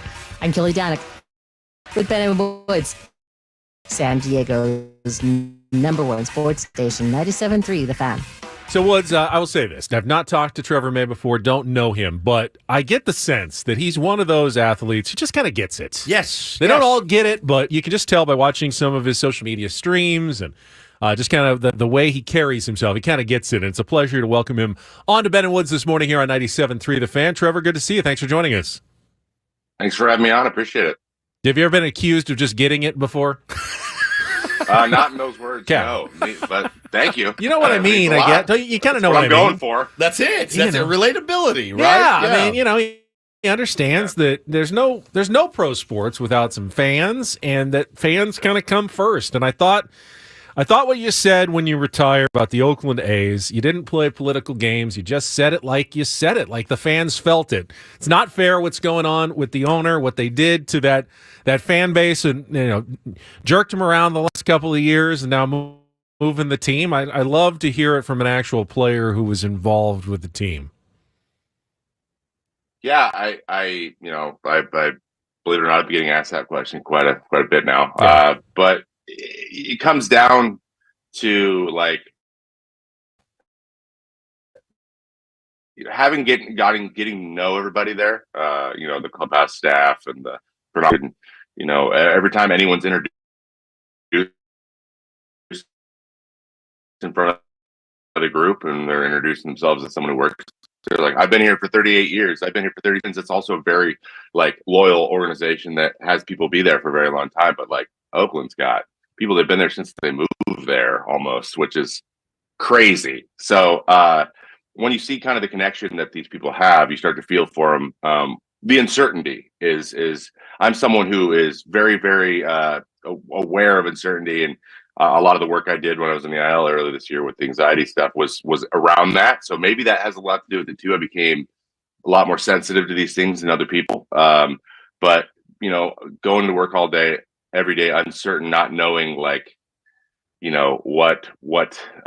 your loyalty or how being part of it's going to be treated or rewarded, or if it's just going to be a see you later situation, that just must not be very no, I wouldn't like it very much. And so I think it kind of stems from that, just knowing people who wish they could make a little bit more or have a little bit of a louder voice, or maybe be able to feel like they have a little bit more say, or just be acknowledged for how long they've been there and how much it kind of hurts. And I don't think that acknowledgement has been added at the very, very, very top, because I think that the front office, even the people at the stadium every day are doing their best, and I saw that firsthand, and I saw how hard these people work, and it's really impressive considering the circumstances. I'm talking to Trevor May here on Ben and Woods this morning. I love how outspoken you've also been about your anxiety and things like that. I'm there too in therapy every week, not embarrassed about it. Use this platform to tell a lot of people out there that help is there. If you want it, you can go find it. For you, it's one thing we try to do on this show is we do try to remember that, hey, yes, they're making a lot of money out there. They're performing at a very high level. They're also humans with kids and wives and pets and mortgages and things like that. It's hard sometimes to see the human element, probably even harder for a baseball player. You're around 25 other guys. There's ego. There's all kinds of stuff in there, Trevor. But how difficult was that for you to come out and say, yeah, I'm suffering from this. I need to get some help. And how common is it? I think it's pretty anxiety in general. We actually had a couple conversations as a group, just in a hangout out session after a game, or whatever, where anxiety got brought up, and I was very like, this was before, but I was already like pretty, like we were talking about. I brought up Bard and I brought up Austin Meadows, and I'm like, I'm just happy that it got to a point where, you know, when touching your equipment that you need to use starts to create some tightness, that's when you know. And a lot of the guys in that room hadn't felt that level, but they, you know, everyone's like, oh, nerves and anxiety is part of our game. We're talking with position players about how it's different than relief pitchers, which is different than starting pitchers, because it's all like a slower burn or a faster burn or whatever. We all feel it in different ways. And I was just like, everyone feels that. It's always there. And it's just about how you, what your perspective on it is and how you approach it, because it shows that you're alive and that you care, and that's important. So it's not something to be like to get through or not have when you're out there, because that actually is what you see when people are going through the motions, not being anxious, not having that. So it's like a really fine line to figuring out what exactly is your feeling. And it takes a lot of work, and asking that question over and over and over again, and realizing in different situations what's happening and then why you feel that way. It just takes a lot of work, but I do have good news. Like, it is something that work can improve. Yeah. And just putting your mind to it, and it's not physical work. It's just training your mind to focus on things that you wanted to focus on, and then forgive yourself when you're not focusing on what you want. And that's just the at the end of the day what it is. And I found a way to do it while I was playing, because that's where my emotions were the highest. And I was doing okay with it off the field, but like on the field, my emotions were getting really high. I also had kind of the retirement thing in my head at the time. So it was like, how much of this do I want to deal with when I know I'm going to be done soon? And that's kind of where it went over the edge. And I had a meltdown that lasted much, much, much, much longer than any meltdown I've ever had, where I was stomping around the clubhouse for 45 minutes. My teammates were like, dude, this is intense, and you've been mad for a while. And that's when I knew. And I was just very open with it that night, and that really helped. So. Trevor, let me ask you about the retirement decision. Obviously it can't be an easy one. What's that process like? I mean, obviously teams are desperate for pitching. We cover one that needs tons of starting pitching going into the offseason. Are you sure you're retired? You don't have to be the best pitcher in the world to make a pretty penny. I mean, I'm sure you could have kept doing this if you wanted to. So what are the pros and cons? How do you weigh that in your mind to come to that decision? Yeah. I love that you framed it in pros and cons. That's literally what I did. So you're kind of battling in order to get to where I've gotten in this game, or got to in the game, you have to kind of have this mindset that like, I'm not stopping until it happens, and I'm not stopping. And then then it happens, and then you're there, and then that morphs into I'm not stopping. And it's very hard to break that mindset, because it feels like quitting if someone else. So I feel like I hear this in a lot of people's voices sometimes when they talk about it. They're like, I'm going to let someone else tell me I'm done. And that is easier for me. I thought about that concept, and that was the opposite. I knew how hard it would be for someone to be like, you're not good enough anymore. And yeah, sure, maybe I'm afraid of it, maybe whatever. But like, I was like, that's not my ideal situation. What I would like to do is go out on my own terms. I think that would be really, really helpful for me moving forward. So that it feels like it's my decision, because there's really not very many of your decisions you get during your playing career. It's just like someone else is telling you where to be pretty much the whole time. Yeah. Even free agencies kind of feels freedom, but like even then, like you're still kind of you only have so many options. So it was a sense of freedom. And then then you weigh, okay, then what are the caveats to that? What are the caveats to be done? Money, like not getting paid anymore. And you have the opportunity to make a very high salary, which no other jobs outside of sports really have the opportunity to make this type of money. So you're not going to go get another playing job somewhere else doing a different sport. That's not going to happen. So this is probably it. And if you're okay with that, if you're like, I got it, I have enough. I don't want, I looked at my lifestyle. I was like, do I want to take this up a level? No, I have everything I need plus some. And I will for a while, even if I live the same life I've lived for years. And then I'm not going to not work. So I was like, I'm going to go right into something that's like, I'm going to try to turn into a business. That's how I am. And so that was never the plan. The plan was to never go to a beach and then never do anything ever again. That's really boring to me. So I I was like, I'm going to be fine after, and I'm okay relinquishing the opportunity to get money for the opportunity to spend more time with family, with my wife, and with my friends, and like participate in that side of things. I just wanted to. At the end of the day, I just said, do I want to? Yes, but it was hard. It wasn't easy. Still kind of like, is this real? But yeah, that's how it works. Talking to Trevor May here on Ben and Woods this morning. I mean, what if the phone rings? I mean, like, what if the phone rings? And I do wonder. We talked to obviously a ton of baseball players, and they all have different stories, and they all. You're right about that. That very few people, really in any job, get to go out on their terms and ride off into the sunset happy.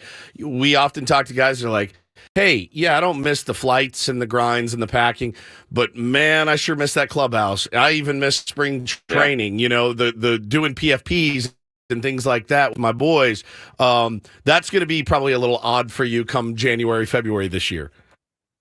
Yeah, it will be. Yeah, I know that it's going to be bittersweet in that way. Like, I really do enjoy being around guys, especially this last year with so many young guys, and I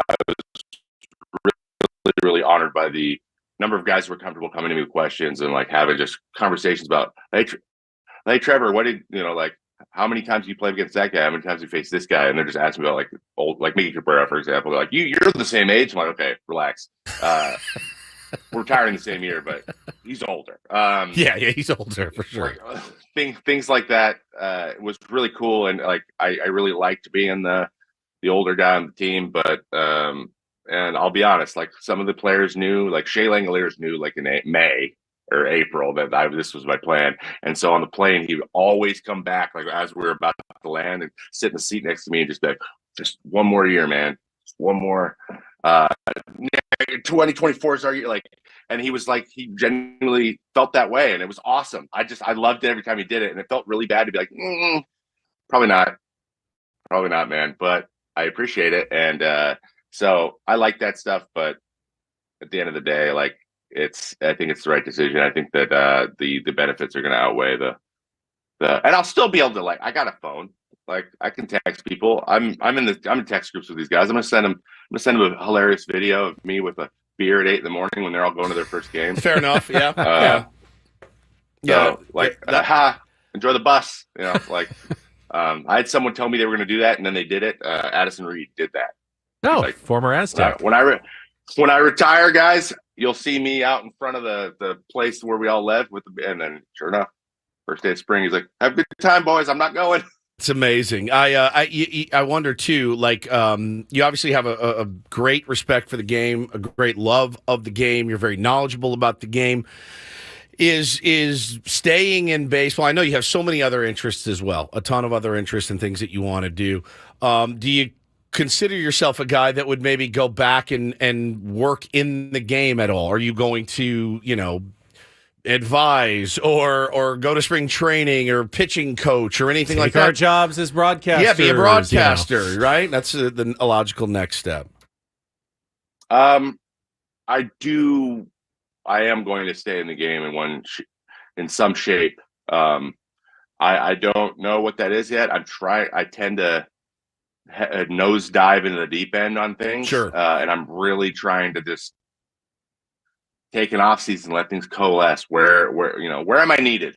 Because I know that I've cultivated this knowledge base and this way of being and tried to do it off the field for a reason. Like I wanted to be in. I do love the media side. I love telling stories in my own unique way. I love giving context in my own unique way. Those are all really fun to me.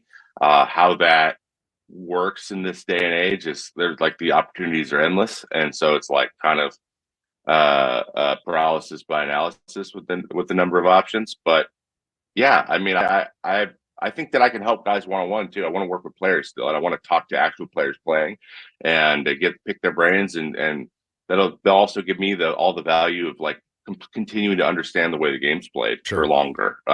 Because I think that's a big thing that kind of gets lost the longer you're out of the game, is you lose context for why decisions are made, and that's kind of things that I'm really interested in. So I do want to be around the game. I just don't know how it's going to be. I don't want to travel right now. Like I just, that might be a year. Let's give it a year. And the last thing I want to do is just become a coach, and now I'm suddenly on a bus all the time again. I'm like, wait. Double-A This broadcaster is not- Trevor May For a lot less money. A lot less money. That's no money. That's no money. Get on that job. to make less money. Maybe I should have kept No, playing. well, you're smart. You're building a following, which you can do. It's always good for whatever you're doing. You got a newsletter. How do people sign up if they want to kind of keep tabs on Trevor May? Obviously, you see on your social channels and videos and stuff as well.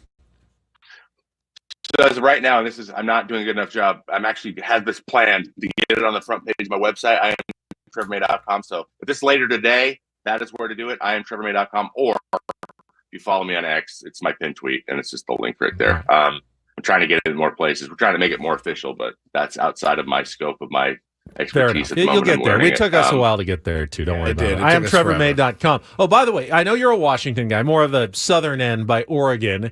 We got our guy Blake Snell is a Seattle guy. He's always streaming, though. Do you ever cross? Yes. Have you ever streams crossed paths? online? Play anything with Blake? Have we ever crossed? That's a good question, baby. Back in the Fortnite days, me and Blake played a little bit, and we did a players tournament, of which I think Kyle Tucker and Garver cleaned up in it in Vegas. We did that like in 2000, right before COVID, actually. So this is a while Garver's ago. been having a good and week. he was like the presenter, so he was the guy. I know he doesn't stream near as much. I mean, we're 30, in our 30s now, so we're just like, let's do it. We're not playing video games for 8 hours a day right now. But he's actually, I'm in Seattle now, so like he lives like 25 minutes away. But yeah, we've crossed paths quite a bit. We're two of the not very many guys up here playing as long as we have. We're kind of the OGs. Paxton lives up here now. Yeah, James Paxton. Paxton is from Washington, but as Washingtonians go, there's only a handful of us that have been playing as long as we have from our class left. Well, Trevor, we really appreciate it. That was great, a lot. man. That was a lot of fun. We really enjoyed that conversation. Wishing you the best of luck. Hopefully, we can do this again. If you ever had anything to promote, especially down here in San Diego, please let us know. We're happy to help. Absolutely. Thanks, guys. Appreciate it. Our pleasure. Trevor May, now former Major League Baseball pitcher, and as I said, guy who you can just tell kind of gets it. He's got 100%. good perspective. He's not full of himself. He just seems like he's got a good head on his shoulders. No question about Good dude. it. That was fun. I really enjoyed that. It's interesting, too, because he says, I want to do it, but I need like a year. Do you think when we retire, I know my curse of my rest of my life, I'm going to be getting up at 4:30 in the morning? You're the kind of person who wants to retire like Trevor does. You want to go out on your own terms. I'm going to be more like someone's going to tell me one day. Yeah, no, I want to We don't need you anymore. I just want to like Goodwill Hunting. Best part of my day. I'm going to show up to work and you won't be there. That's going to be me one day. Just off to the golf course I go, never to be heard from again. Paulie, where's Woods? No newsletter, no blog, no me in my basement, no more stories. Gone. Recluse. Howard Hughes. So enjoy Woods in a while jar. we have him. Yes. Because you never know when that day may come. That's exactly right. That Woods decides he is going off to live in seclusion somewhere. Could be Monday. You never know. Hope I'll not. give you guys the heads up. We just signed a new deal. Yeah, I really know. hope it's not Monday. Listen, man. Listen. That's what I want. Never to be heard from again. All right, who knows what's going to happen this weekend, but Padres may hire a manager. If so, you may hear from us on social channels. You'll certainly hear from us on Monday morning at 6 a.m. Either way, when we return. We'll probably do it in the next 7 minutes. Well, it's usually 10:07 is when most news drops around here, 10:01. Coach and Brad will have it for you if that's the case, but we are out. Happy birthday! So Ben. sorry. Thanks Happy for, birthday. Thanks for remembering my Beautiful birthday, human guys. being. For these other two clowns, I'm Ben Higgins. Have a great weekend from all of us here at 97.3 The Fan. So long.